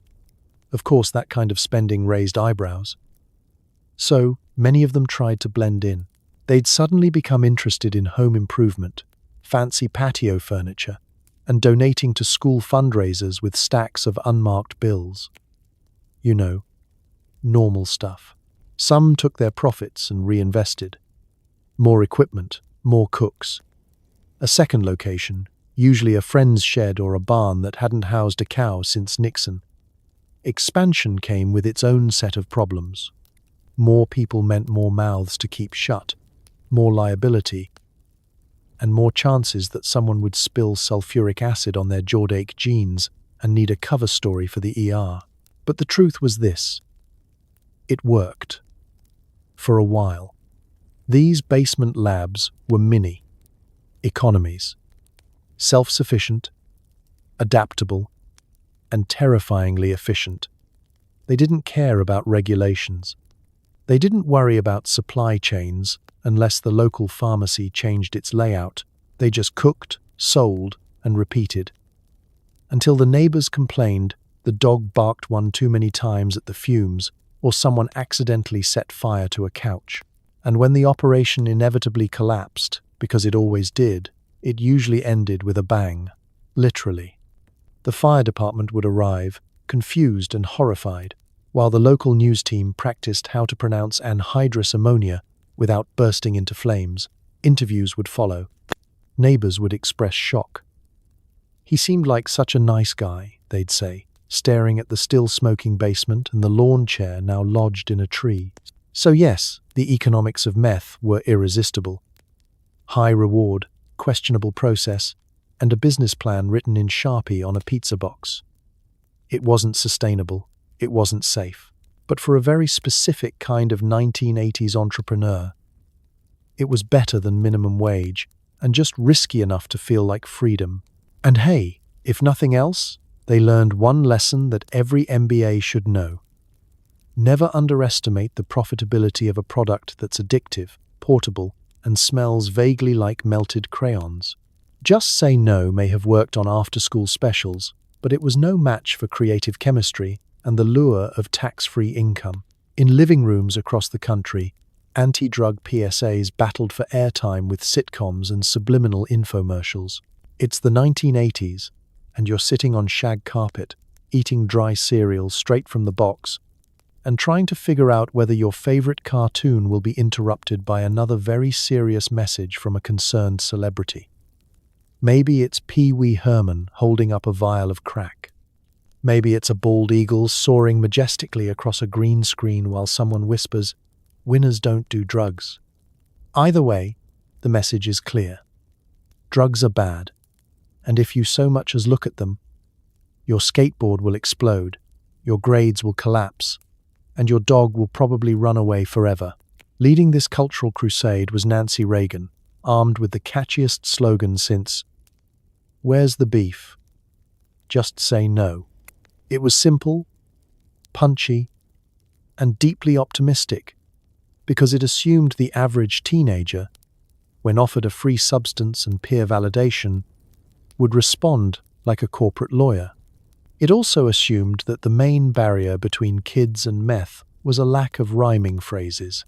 To her credit, Nancy meant well. The First Lady spearheaded a movement that genuinely tried to tackle the growing drug crisis with the tools available: TV airtime, school posters, and a tireless parade of celebrity endorsements.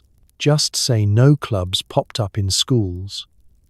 T-shirts were printed, buttons were pinned. Somewhere, someone designed a coloring book where cartoon pandas bravely resisted peer pressure with inspiring results. But outside the glossy world of PSA campaigns, the reality was different. While the slogans preached abstinence, the garages preached opportunity. Just Say No didn't really apply when your neighbor was running a meth lab next to their ping pong table and making more in a week than your dad did all year selling insurance. It was hard to compete with that kind of economic appeal using stickers and puppets. The anti-drug messaging often felt like it came from another planet. One where drugs were offered exclusively by strangers in trench coats, and where the worst-case scenario was looking uncool at prom. Meanwhile, the actual drug trade was being built by people you knew: your cousin, your mechanic, your friend's older brother who once tried to sell you fireworks and a mixtape at the same time. These weren't cartoon villains. They were just broke, bored, and bad at following recipes safely. Even the commercials became memes before memes existed. The infamous "This is your brain on drugs" ad, featuring an egg being fried in a pan, was intended to terrify, but mostly made people hungry. Other ads showed teens getting arrested, crashing cars, or yelling at their parents in slow motion while synth music played in the background. It was drama, sure, but it didn't exactly reflect the local garage lab where two guys were just trying to keep the fumes out of the family dog's water bowl. Teachers were told to reinforce the message, usually with awkward slideshows, poorly dubbed VHS tapes, and a handout that looked like it had been photocopied since 1974. Students, naturally, tuned out or made parodies. One middle school was rumored to have created a parody campaign called Just Say Maybe Later, which honestly sounds more aligned with teenage decision-making. And while the government waged its media war, the meth scene kept evolving, adapting to legal changes, moving operations, and developing new techniques faster than any PTA newsletter could keep up. The truth is, you can't out-slogan poverty. You can't billboard your way past economic despair. And when your anti-drug mascot is a talking dog named McGruff, and your opponent is the promise of cash, control, and independence, well, it's not a fair fight. By the end of the decade, the phrase "just say no" had become part of the cultural wallpaper, ubiquitous, well-meaning, and ultimately toothless in the face of suburban entrepreneurship with a side of lithium. The slogans were loud, the intentions were noble, but the chemistry was louder. So next time you see a retro PSA urging you to make good choices, remember, somewhere in 1987, a kid wearing that exact same t-shirt was measuring hydrochloric acid next to their mum's sewing machine. And no slogan was going to stop them. Not when there was cash to be made. And absolutely no one was checking the basement. News reports turned minor busts into apocalyptic warnings. Suddenly, every newscaster became an expert in chemical synthesis, and every family gathering featured a heated debate about the kids these days. The 1980s were a golden age for televised fear. Between satanic cult hysteria, razor blades in Halloween candy, and the suspicion that your microwave might be slowly cooking your brain, it's no wonder meth got swept up in the chaos. The media latched onto it like a terrier with a chew toy, dramatic, obsessive, and absolutely not letting go until every American believed the guy fixing their gutters was secretly running a drug empire. Turn on the evening news, and it was meth, meth, meth. Reporters with furrowed brows stood in front of modest houses that had just been raided, pointing to busted windows and smouldering sheds as if they were reporting live from a war zone. Inside, they'd intone gravely, chemicals capable of creating deadly drugs, and a surprisingly large collection of novelty mugs. B-roll footage showed police taping off flower beds, neighbors looking shocked, and firefighters holding suspiciously melted lawn chairs. What the audience didn't see? The house belonged to a guy who'd been running a 3-man operation with a $30 budget and a microwave salvaged from a landfill. The lab was a converted tool bench. The fumes were mostly from spilled paint thinner, and the meth empire sold to exactly 6 people, 5 of whom were his cousins. But in the eyes of the 6 o'clock news, it was Breaking Bad meets Apocalypse Now, with extra ominous music. News anchors suddenly started throwing around chemical terms with suspicious confidence. Authorities say the suspect was using ephedrine and lithium, both dangerous substances, to create an illegal stimulant. Viewers nodded solemnly, even if they had no idea what ephedrine was, and still thought lithium was just something you put in watches.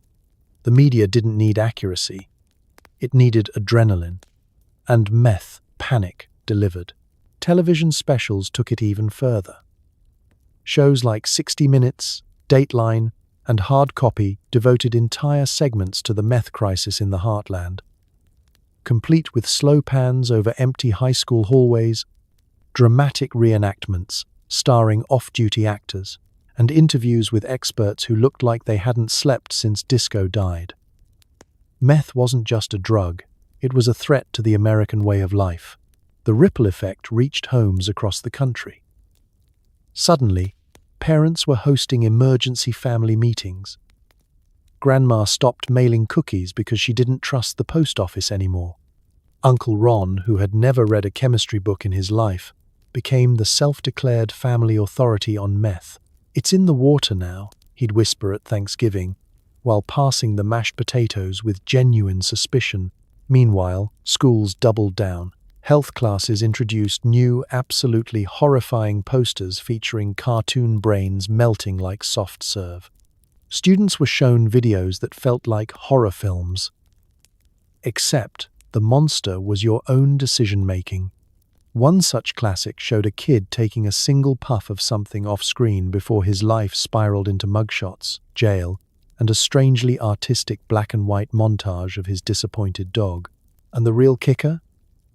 The moral panic didn't always match the statistics. Meth was absolutely a serious issue, but the media coverage made it feel like everyone was doing it. That your mailman, your dentist, and probably your English teacher were all one bad day away from donning goggles and blowing up the PTA bake sale. Reality was much messier and less explosive. But in the age of televised terror, nuance didn't sell. Fear did. And meth, with its dangerous ingredients, homemade labs, and tendency to turn ordinary garages into fire hazards, made for excellent headlines.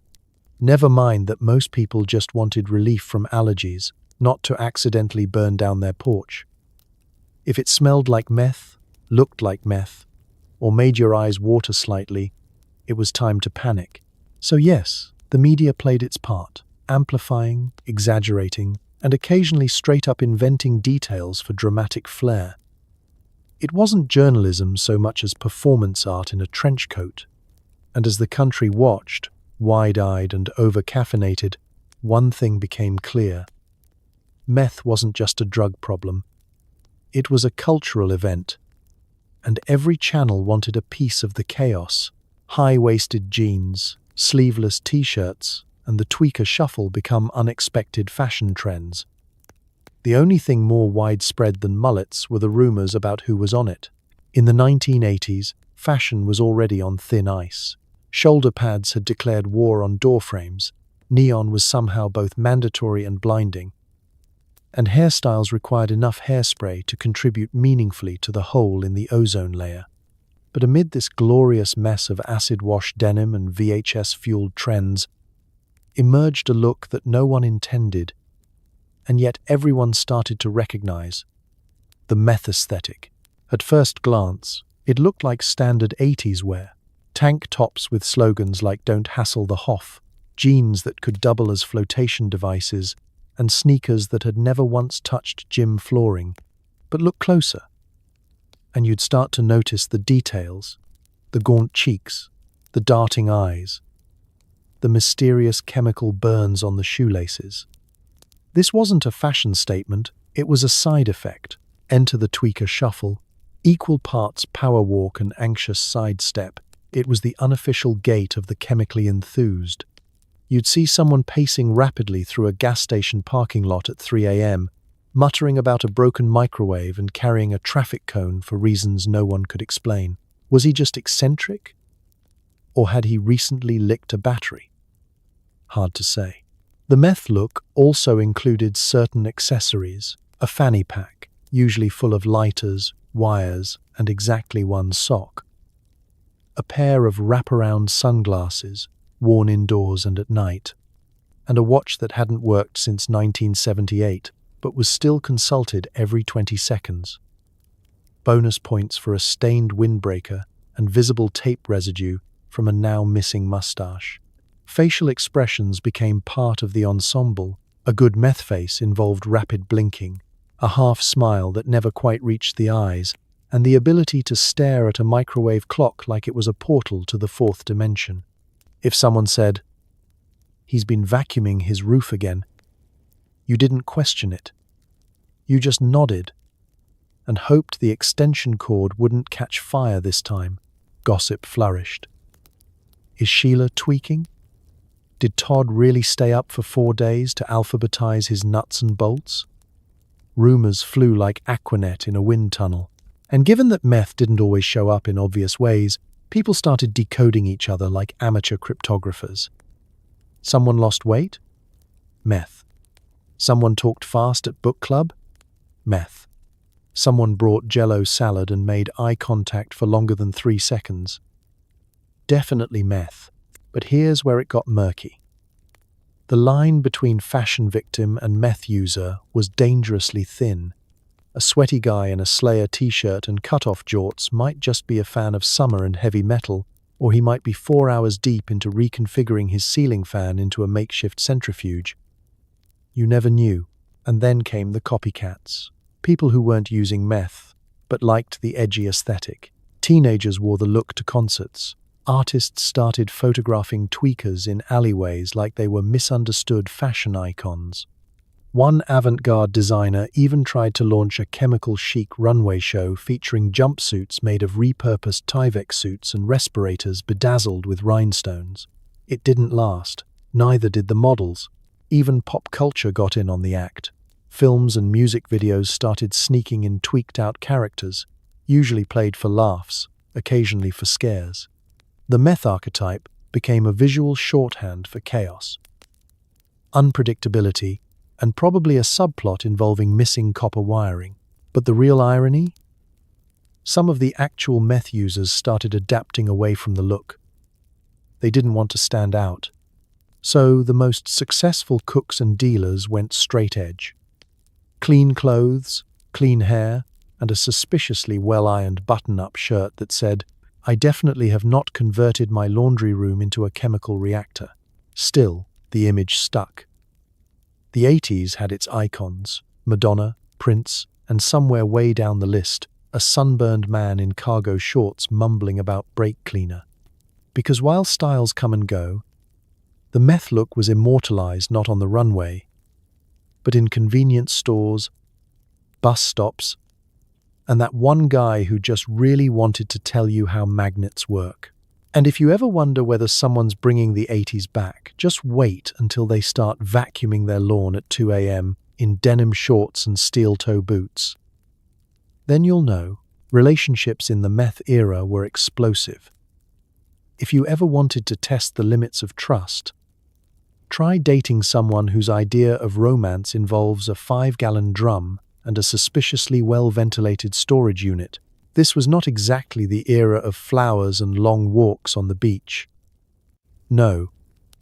Love in 1980s meth culture had a different vibe. Less. Will you hold my hand?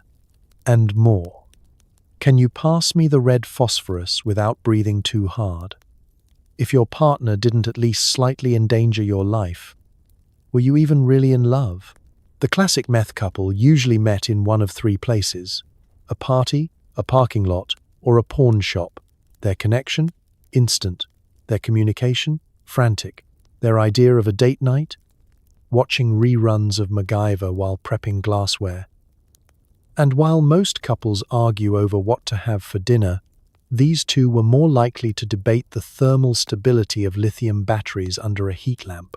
To the outside world, these relationships made zero sense. 1 minute, they were lovingly scrubbing residue off a Pyrex beaker. The next, they were shouting about who accidentally set the tarp on fire. But inside the madness, there was a kind of twisted rhythm. Love, fueled by adrenaline, danger, and the mutual understanding that neither of them could go to a hospital without raising a lot of questions. Trust was complicated. Could you rely on your partner to keep secrets, stay calm during a raid, and not spill hydrochloric acid on your lucky denim jacket? Those were the new relationship milestones. Forget anniversaries. If you survived a full cook without catching on fire or having to bribe a cousin to stay quiet, you were basically engaged. But like all great romances, there were explosions, literal ones. Labs had a tendency to go up in flames over things like dropped cigarettes, faulty wiring, or someone thinking they could eyeball a volatile reaction. It's hard to stay mad over a missed anniversary when half your living room just vaporized. These moments of chaos tested bonds in ways few other relationships endured. Emergency room visits turned into impromptu date nights. "I'll hold the fire extinguisher if you hold my hand" became the new love language. And in those adrenaline-soaked moments between disaster and cleanup, couples would stare into each other's soot-covered faces and think, maybe this is what destiny looks like. But meth-fueled relationships had another darker side: paranoia. It was an inevitable part of the lifestyle. Trust began to erode, not just with outsiders, but between each other. Who talked too much? Who bought the wrong pseudoephedrine? Who cleaned the lab with lemon-scented bleach and left behind traceable DNA evidence? Jealousy flared, not just over other people, but over lab technique, profit margins, and the coveted good glassware. And yet, despite it all, there were moments of tenderness. Someone would hand their partner a respirator before starting a batch. Someone else would label the chemicals more clearly after an especially tense incident involving acetone and what used to be the cat. These weren't love stories Hallmark would ever produce, but they were real, raw, and deeply weird. Some couples even tried to go straight.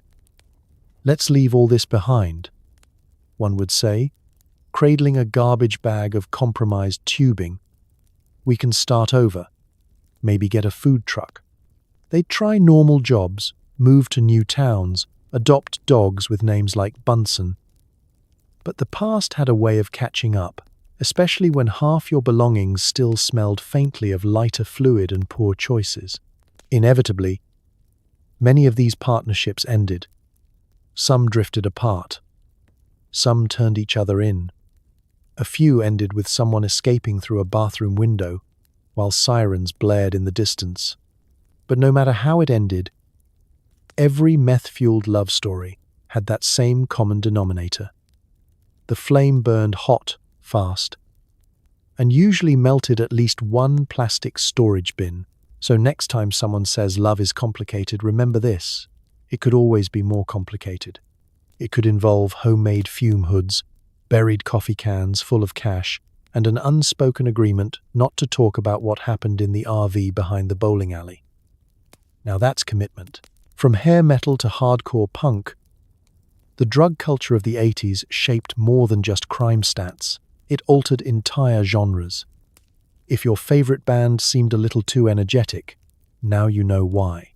The 1980s music scene was a neon-colored fever dream, loud, sweaty, and very, very fast. And while the average listener thought the pace came from creative passion and a few too many cans of Tab, the reality backstage was a little less glamorous and a lot more chemically enhanced. Meth didn't just sneak into the scene, It kicked in the door, plugged in an amp, and started a 37-minute guitar solo at 160 BPM. Let's start with hair metal. Picture a guy in leather pants tighter than federal tax law, spinning in circles on stage, yelling about love, fire, or both. The volume, 11. The eyeliner, aggressive. The energy, absolutely unnatural. These were bands that performed like their tour bus was on fire, night after night, show after show. And while the fog machines and laser lights provided the dazzle, the real fuel was methamphetamines, the unofficial sponsor of stamina. You didn't just party in the 80s music scene, you trained for it. Meth became the performance enhancer of choice, helping musicians stay awake through 3-day recording binges, 4 a.m., rehearsals, and post-show interviews that sounded like rants from caffeinated philosophers. If your favorite rock star wrote a double album in one sitting, chances are there were more chemicals in the studio than instruments. Meanwhile, punk took meth and said, "Hold my leather jacket." Hardcore bands, especially in the underground scenes of LA, DC, and Minneapolis, weren't in it for fame. They were in it for speed. Aggression, pure volume. Songs rarely lasted more than 2 minutes. Lyrics were barked rather than sung, and the average mosh pit contained the kinetic energy of a small earthquake. Meth didn't create punk, but it turbocharged it. You could see it in the bloodshot eyes, the frantic drumming, and the fact that someone once played an entire set while bleeding and never noticed. Backstage, things got even more chaotic. Dressing rooms turned into impromptu chemistry sets. Razor blades next to microphones.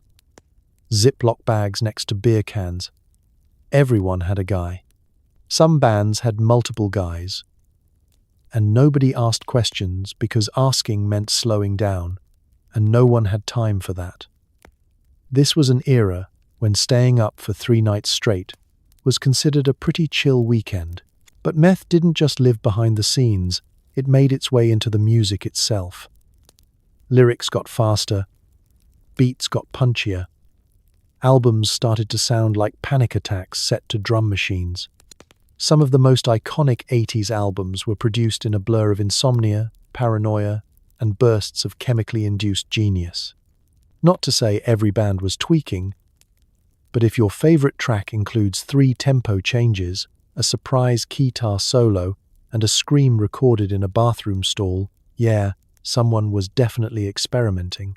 Of course, the fans caught on too. Concerts became chaotic, electric, and occasionally unhinged.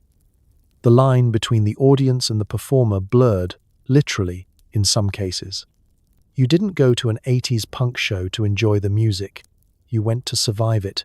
You emerged sweating, bruised, and convinced that the lead singer made direct eye contact with you during a 45-second monologue about bees and government control. He didn't, but the meth said he did. But as with all things meth touched, there was a dark side. Burnout came fast. Bands imploded mid-tour. Promising artists vanished into rehab centers, or worse. The same drug that gave them energy also took everything else. Sleep, health, relationships, sometimes sanity. It's hard to sustain genius when your heart rate is perpetually sprinting and your teeth feel like they're plotting something. Still, the impact was lasting. Meth left its sweaty fingerprints all over the decade's soundscape. It didn't just fuel the music, it was the music in some cases. Jittery, relentless, unstoppable. So next time you hear a live track from 1986 and think, wow, they really went hard, just remember, they literally did, with a backstage full of amps, adrenaline, and a guy named Spider mixing something in a coffee cup. Because in the 80s, meth wasn't just a drug, it was a tempo, and everyone tried to keep up. Ever wonder why cold medicine was easier to buy than a house? Thank the pharmaceutical lobby. which spent the 80s blissfully unaware their best customers were also their biggest liability. At the heart of every great American mess is someone who meant well but was way too focused on quarterly earnings. In the case of the 1980s meth boom, that someone was Big Pharma, or, more accurately, a loosely organized coalition of pharmaceutical companies who believed the only thing standing between America and complete nasal clarity was unregulated access to pseudoephedrine. Let's set the scene. You're in a strip mall pharmacy, surrounded by aisles of beige carpet and questionable lighting. You walk to the cold medicine shelf and, voila, there's a rainbow of tiny boxes promising relief. What they don't say? These same boxes are about to become the building blocks of someone's new side hustle in their grandma's basement. Pseudoephedrine, the active ingredient in most cold meds, was intended to be a humble decongestant. It was there to unclog sinuses, not fund criminal empires. But it turns out that with just a few extra steps, some questionable internet forums, and an abandoned RV, you could turn that sinus relief into a highly addictive stimulant. Oops! By the time regulators realized what was happening, meth production was already outpacing lemonade stands in some neighborhoods. But when lawmakers proposed restrictions, things like putting cold medicine behind the counter or tracking purchases, the pharmaceutical lobby stepped in with a polite but firm, "We'd rather not." And by polite, we mean aggressively funded, and by firm, we mean lobbying like their entire stock portfolio depended on it. Which it did. You see, cold medicine was big business. Americans hate being sick. And nothing says comfort like popping a few pills and pretending you're fine. Limiting access to pseudoephedrine meant cutting into profits, and that was simply unacceptable. So instead of tighter control, we got slogans like "Responsible use starts with you," and vague pamphlets about how meth was technically a concern, but not one we should regulate too hard. Meanwhile, the people actually buying these medicines weren't all sniffly and innocent. Some were hitting up 10 pharmacies in a day, buying just under the legal limit at each stop, and storing the boxes like they were prepping for a sneezy apocalypse. The practice got a name, Smurfing, which sounds cute, but really just meant driving around in a beat-up sedan with a trunk full of meth ingredients and an alibi about allergies. The pharmaceutical companies, of course, maintained plausible deniability. "We're not responsible for what people do with our product," they insisted, while quietly lobbying against every bill that might slow down sales. It's kind of like selling crowbars with a smile and saying, "We just want people to be better at home repair. If they rob a bank with it, that's not on us." Even when the connection between pseudoephedrine and meth became undeniable, like full-blown lab in a Tupperware drawer undeniable, the resistance continued. Restrictions were fought, warning labels were ignored, and pharmacists were put in the awkward position of deciding whether your stuffy nose was legitimate or a front for a suburban drug empire. Eventually, some laws did pass. Tracking systems were introduced. Sudafed went behind the counter. Some states required ID, signatures, and a suspiciously long waiting period, as if buying cold medicine was now on par with adopting a child or joining a secret society.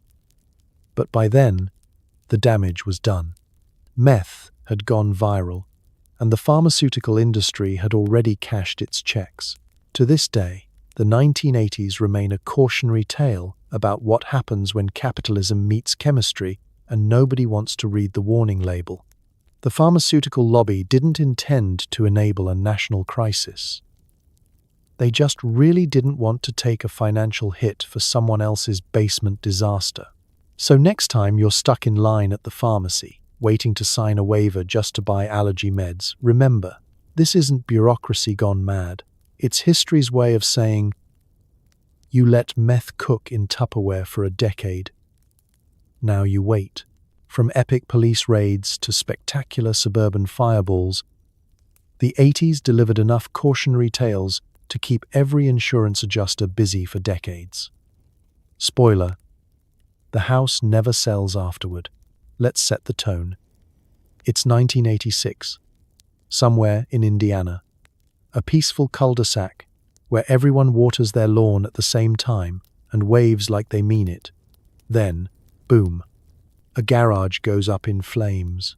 The siding melts, the lawn ornaments are airborne, and someone's prized El Camino now has its own satellite orbit. Welcome to the golden era of meth lab busts, a time when even your quietest neighbor might be operating a makeshift chemistry set directly under the ceiling fan. You see, meth labs weren't just illegal, they were extraordinarily combustible, both legally and literally. Most operations didn't involve high-tech gear or cleanroom conditions. We're talking about turkey basters, Pyrex measuring cups, garden hoses, and a strong disregard for anything resembling safety. This was chemistry via Sears catalog and hardware store clearance bins. So when things went sideways, and they always went sideways, it wasn't just a legal matter.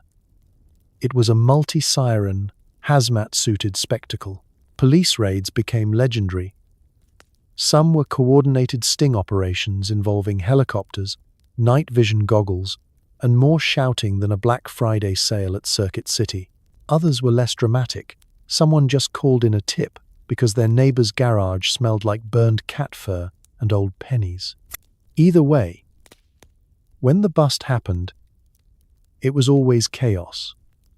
People running through backyards in mismatched socks, officers yelling about ventilation, and neighbors filming everything on shoulder-mounted camcorders the size of a microwave. And then there were the explosions. Meth labs had a unique ability to detonate for reasons ranging from used the wrong hose to lit a cigarette while measuring ether.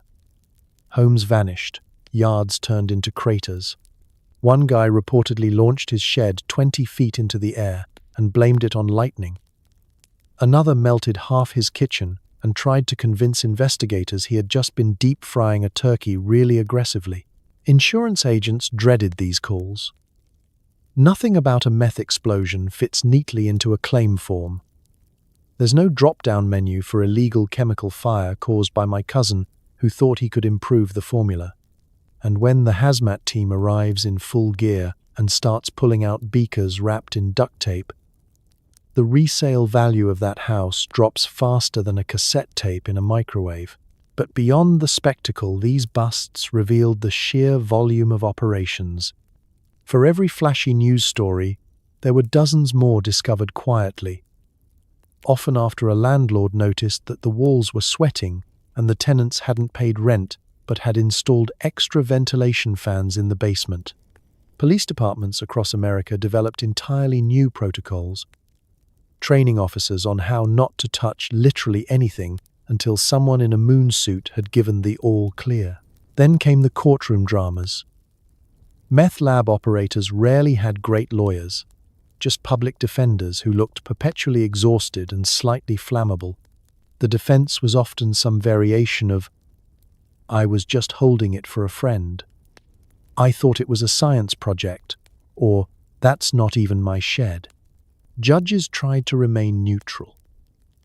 But it's hard to keep a straight face when someone refers to their meth operation as a culinary experiment gone wrong. And yet, people kept trying, even after the busts, even after the fires, the fines, and the fact that their eyebrows were now permanently asymmetrical. Because the 80s had a strange logic. If it made money and didn't kill you immediately, it was worth the risk. Plus, most of the instructions were already out there, on napkins, in gas station bathrooms, or written in tiny pencil behind the label of a country music cassette. So, next time you drive past a suspiciously empty lot where a house used to be, or see a ranch-style home on Zillow listed as priced to move, needs a little TLC, ventilation system included, just remember, the 1980s left their mark not only on fashion, music, and hair products, but also on real estate listings, municipal fire codes, and the emotional health of every insurance agent within a 300-mile radius. Because nothing says cautionary tale like a meth lab disguised as a den remodel gone slightly radioactive. Even as the methods changed, the impact lingered. The P2P era set the stage for new waves of chemical creativity, law enforcement headaches, and the ongoing debate about whether Breaking Bad was based on a true story. By the time the 1990s rolled around, America had changed. The shoulder pads got smaller, the mullets got sadder, and yet, somehow, the meth kept evolving, like a cockroach with a chemistry degree. The Wild West days of P2P production in your uncle's garage had given way to something slicker, stranger, and arguably even more paranoid. Meth wasn't going away. It was just rebranding. After the 80s, law enforcement had learned a few things, mostly what not to do. For example, don't store seized chemicals in an unventilated locker. Don't assume a guy in a Hawaiian shirt buying 400 boxes of cold medicine is just very sick. And definitely don't knock on a suspect's garage door without checking for tripwires, snakes, or makeshift flamethrowers powered by camping fuel and questionable life choices. In response to increased raids and chemical restrictions, meth cooks didn't slow down, they adapted.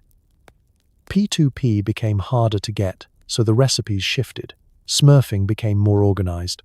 Some labs even went corporate, with spreadsheets, logistics chains, and at least one person who insisted on calling himself the CFO. You know you've reached peak weirdness when a drug operation has a mission statement and a punch clock. The 1990s saw the rise of superlabs, not the garage-based chaos of the 80s, but large-scale operations in remote areas, run like illegal startups with dangerously relaxed HR policies. These places had actual lab coats, semi-functioning ventilation, and whiteboards filled with chemical symbols that may or may not have been copied from a high school textbook. And while they were less likely to blow up a suburban cul-de-sac, they made up for it in sheer output. Meth was now being mass-produced like it was a new flavor of Pop-Tarts. The DEA scrambled to keep up. New regulations rolled out like clockwork, and pharmacies got more paranoid than a teenager holding a red Solo cup at a house party. Buying cold medicine became a small-scale interrogation. Do you have ID? Are you coughing? Or just lying?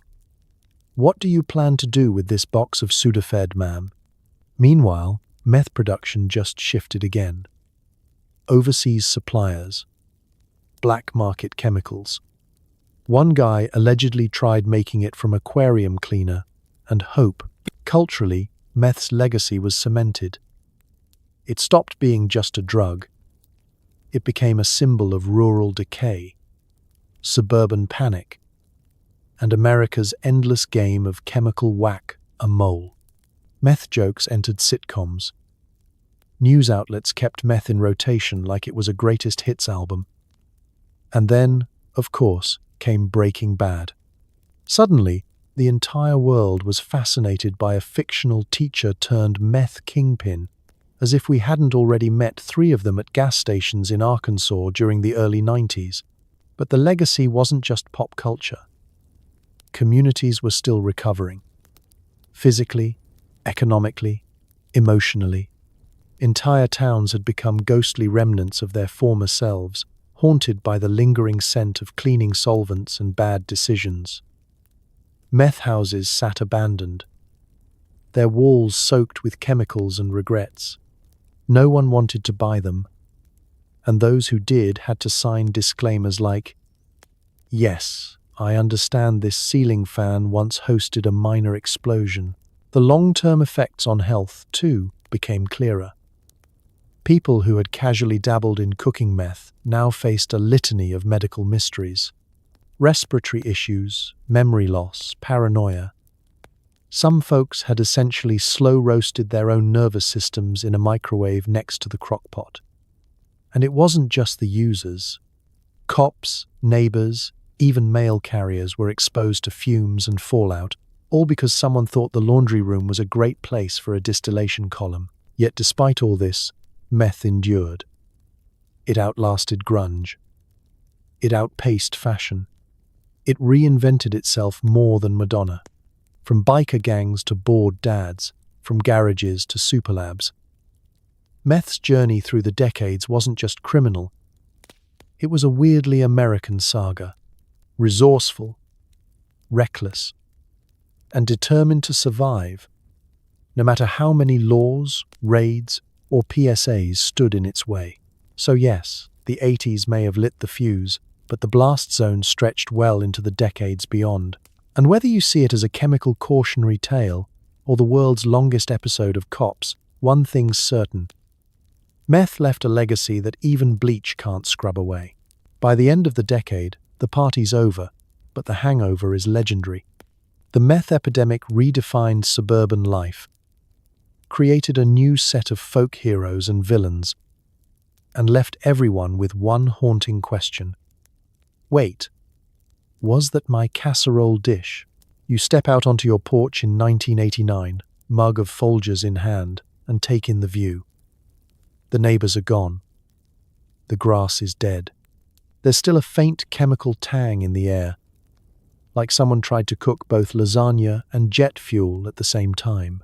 And somewhere in the distance, a dog is barking at what might be a drone, or just a really ambitious squirrel. Welcome to the post-meth suburbia hangover, where everyone pretends things are back to normal, but nothing is. The American dream had always promised white picket fences, a steady job, and enough casseroles to feed a block party. But by the end of the 1980s, that dream was looking more like a cautionary tale written in smoke and missing appliances. Meth hadn't just crept in through the garage, it had torched the blueprint for a comfortable middle-class life and left behind scorched linoleum and emotional whiplash. Because it wasn't just about drugs, it was about desperation dressed in flannel and ambition soaked in acetone. These weren't cartoon villains. These were PTA members, amateur tinkerers, people who once sold you a lawnmower and now spent their weekends reverse engineering allergy medicine in a borrowed camper van. Meth wasn't a rebellion. It was a weird, bubbling, makeshift response to a country telling everyone to pull yourself up by your bootstraps while quietly outsourcing the boot factory. And now that it was winding down, at least this phase of it, you were left with the stories. The folklore, the whispers at barbecues and bingo halls, the neighbor whose garage exploded on Flag Day, the cousin who accidentally cooked half a batch of meth while trying to make hard candy, the guy from 2 streets over who was almost mayor, until someone found 17 suspiciously clean coffee grinders in his basement. These tales took on a life of their own. Meth legends. Some were tragic.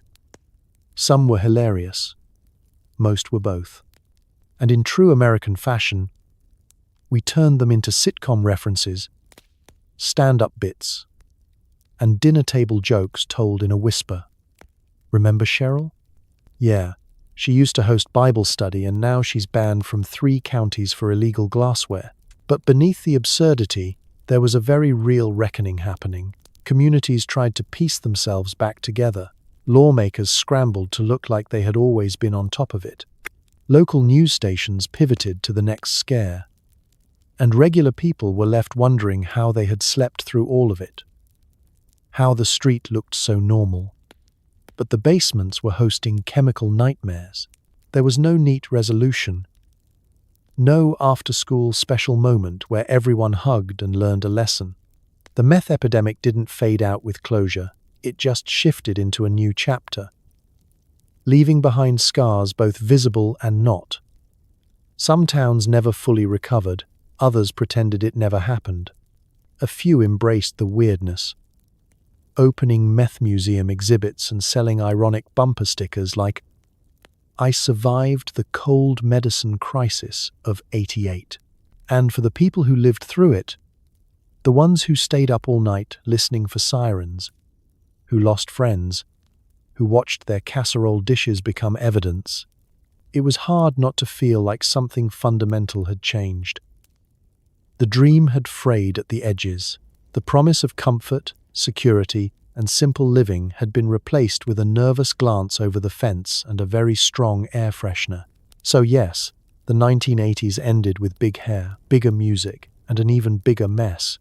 But somewhere, in all that chaos, America learned something. about economics, about desperation, and about just how flammable Tupperware can be under the right or wrong conditions. And if nothing else, we learned to label our casserole dishes, because you never know when they'll be used in a federal investigation. Picture this. It's a bright Tuesday morning, and you're stuck behind a Winnebago with a suspiciously noisy exhaust. But inside, it's not retirees making coffee.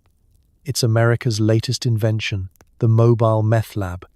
Suddenly, every family road trip is a potential federal crime scene, and no one is sure if that's pancake syrup or something with a much higher street value. As the heat turned up on stationary meth operations in homes, garages, and the occasional repurposed chicken coop, the next logical evolution was mobility. After all, why cook meth in a fixed location where the feds could find you when you could just mount a Bunsen burner on wheels and keep rolling? Enter the rolling meth lab, a disturbingly American blend of wanderlust and chemical warfare. The idea was simple. Take an RV, camper van, or any reasonably large vehicle with decent suspension and enough cup holders to double as test tube racks, and turn it into a cooking station. It didn't need to be fancy. Just enough space to set up a hot plate, duct tape some plastic sheeting to the walls, and cram in enough cleaning products to qualify as a small janitorial supply company. From the outside, these vehicles looked innocent, harmless, maybe a little rundown, maybe rocking a "Don't Come a Knockin' bumper sticker, but nothing that screamed felony in progress. But inside, it was like Walter White's Etsy shop. The smell alone could melt a mailbox. It was part science experiment, part panic room, and part cautionary tale written entirely in fumes. Why mobile? Well, it was the ultimate way to stay one step ahead. If the neighbors got suspicious, just drive away. If a raid was rumored, relocate to a new Walmart parking lot and call it vacation. And if you needed supplies, there was always a gas station, dollar store, or roadside fireworks stand willing to sell you 90% of what you needed for a low-budget explosion. Police departments were not thrilled. Tracking down these mobile meth labs was like playing a nationwide game of Where's Waldo. If Waldo was sweating profusely and carrying 6 containers of brake cleaner, they'd get calls from civilians who reported suspicious smells, excessive air freshener use, or a guy in aviators stirring a jug of red liquid in the passenger seat. And then there were the explosions. Because of course there were. Meth labs are inherently unstable. Meth labs in vehicles? That's like deep frying a turkey in the back of a school bus going 65 miles per hour. 1 minute it's just a mildly questionable RV with a dream. The next, it's a mushroom cloud on I-95 and traffic backed up for 3 counties. Firefighters had to learn how to approach these scenes carefully. Hazmat suits first, judgmental sighs later. The real kicker? Some of these mobile labs were fancy. We're talking custom retrofitted RVs with homemade exhaust systems, secret compartments, and even makeshift cooling rigs. Others were less fancy. One infamous case involved a guy cooking meth in a beat-up ice cream truck, complete with a jingle that played Pop Goes the Weasel every time he flipped the ignition. Nothing says childhood trauma like buying a bomb pop next to a literal bomb. Then came the countermeasures. States began passing laws to monitor mobile labs, restrict precursor chemicals, and, somewhat hilariously, give police dogs special training to detect meth through layers of expired Febreze. But like everything else in the meth game, the mobile cooks adapted. Some switched vehicles regularly. Others used rental vans. A few just lived off-grid entirely, roaming backroads like post-apocalyptic chemists with a grudge. So yes, the mobile meth lab was the 80s and 90s version of the food truck, if, instead of tacos, you served felonies. It was portable, it was profitable, and it was, above all, highly flammable. And the next time you're on a scenic drive, behind an RV with tinted windows, and what appears to be an unusual number of extension cords trailing out the back. Just remember, that's not maple syrup, they're boiling. That's freedom, distilled, volatile, and on the move. If you thought Route 66 was all about diners and neon signs, you're in for a treat. The 1980s transformed America's highways into supply chains for the chemical underworld. Semis and station wagons, loaded with precursor chemicals and jittery optimism, crisscrossed the country, leaving a trail of empty Sudafed boxes and the faint aroma of broken dreams. Welcome to the Meth highway system, the least romanticized road trip in American history. This wasn't your average family vacation with stops at roadside attractions and 3 arguments about directions. No, this was a full-blown logistics network for the pharmaceutical black market, an unsanctioned Amazon Prime run by guys in windbreakers with glove compartments full of burner phones and expired red vines. In the 1980s, meth production wasn't just a local hobby, it was a national operation. And the highways? They were the arteries. The veins, the sticky, exhaust-fumed lifelines of an empire built on over-the-counter medication and highly questionable risk assessment. America's vast, open road system, originally designed to connect cities and mobilize troops, found itself repurposed for something a little more twitchy. Let's talk transportation. Picture the vehicles: nondescript station wagons with stained seat covers, beat-up sedans with suspicious trunks, long-haul semis that claimed to be hauling cleaning supplies and seasonal decorations, but somehow smelled like ammonia and regret. These weren't criminal masterminds with high-tech equipment. These were road warriors armed with map books, CB radios, and a loosely defined understanding of interstate commerce law. Truck stops became the informal hubs of this underground trade. You had your standard drivers, exhausted, honest folks just trying to deliver cornflakes. And then you had those guys, the ones who spent a little too much time in the bathroom, paid in crumpled cash, and asked strange questions about bulk acetone availability. If you saw a man buying 12 packs of batteries and 3 jugs of drain cleaner at 2 a.m., odds were he wasn't cleaning his gutters. Gas stations weren't safe either. They became pseudo-supply depots. Need some lithium? Grab a handful of batteries. Iodine? Just hit the farm supply store on the next exit. Pseudoephedrine? 10 different pharmacies, 3 towns over, no questions asked. As long as you smile and pretend to sneeze convincingly. Then there were the mobile labs, RVs and vans being actively cooked in while barreling down the freeway at 65 miles per hour. It was like NASCAR, if the pit crew had to wear respirators and occasionally jump out to stomp out a small fire. These vehicles doubled as both transport and production sites, creating a logistical nightmare for law enforcement and a road hazard for literally everyone else. Law enforcement, bless them, tried to keep up. Highway patrol officers became chemical detectives, trained to spot the telltale signs of a rolling meth mule. Bloodshot eyes, overly friendly dogs, and trunk contents that looked like a haunted Home Depot clearance section. Canine units were retrained. Traffic stops became raids. And the phrase routine pullover started to mean hope this guy doesn't explode. Meanwhile, meth culture spread from coast to coast, tracing the very roads laid out for America's post-war expansion. The same highways that brought prosperity to small towns were now delivering a very different kind of economic stimulus, one with fewer taxes and way more explosions. Entire regions became infamous, not for their scenery, but for their cook density. Central California, Western Missouri, rural Arkansas, places with more cows than cops and enough meth traffic to make the Waze app cry.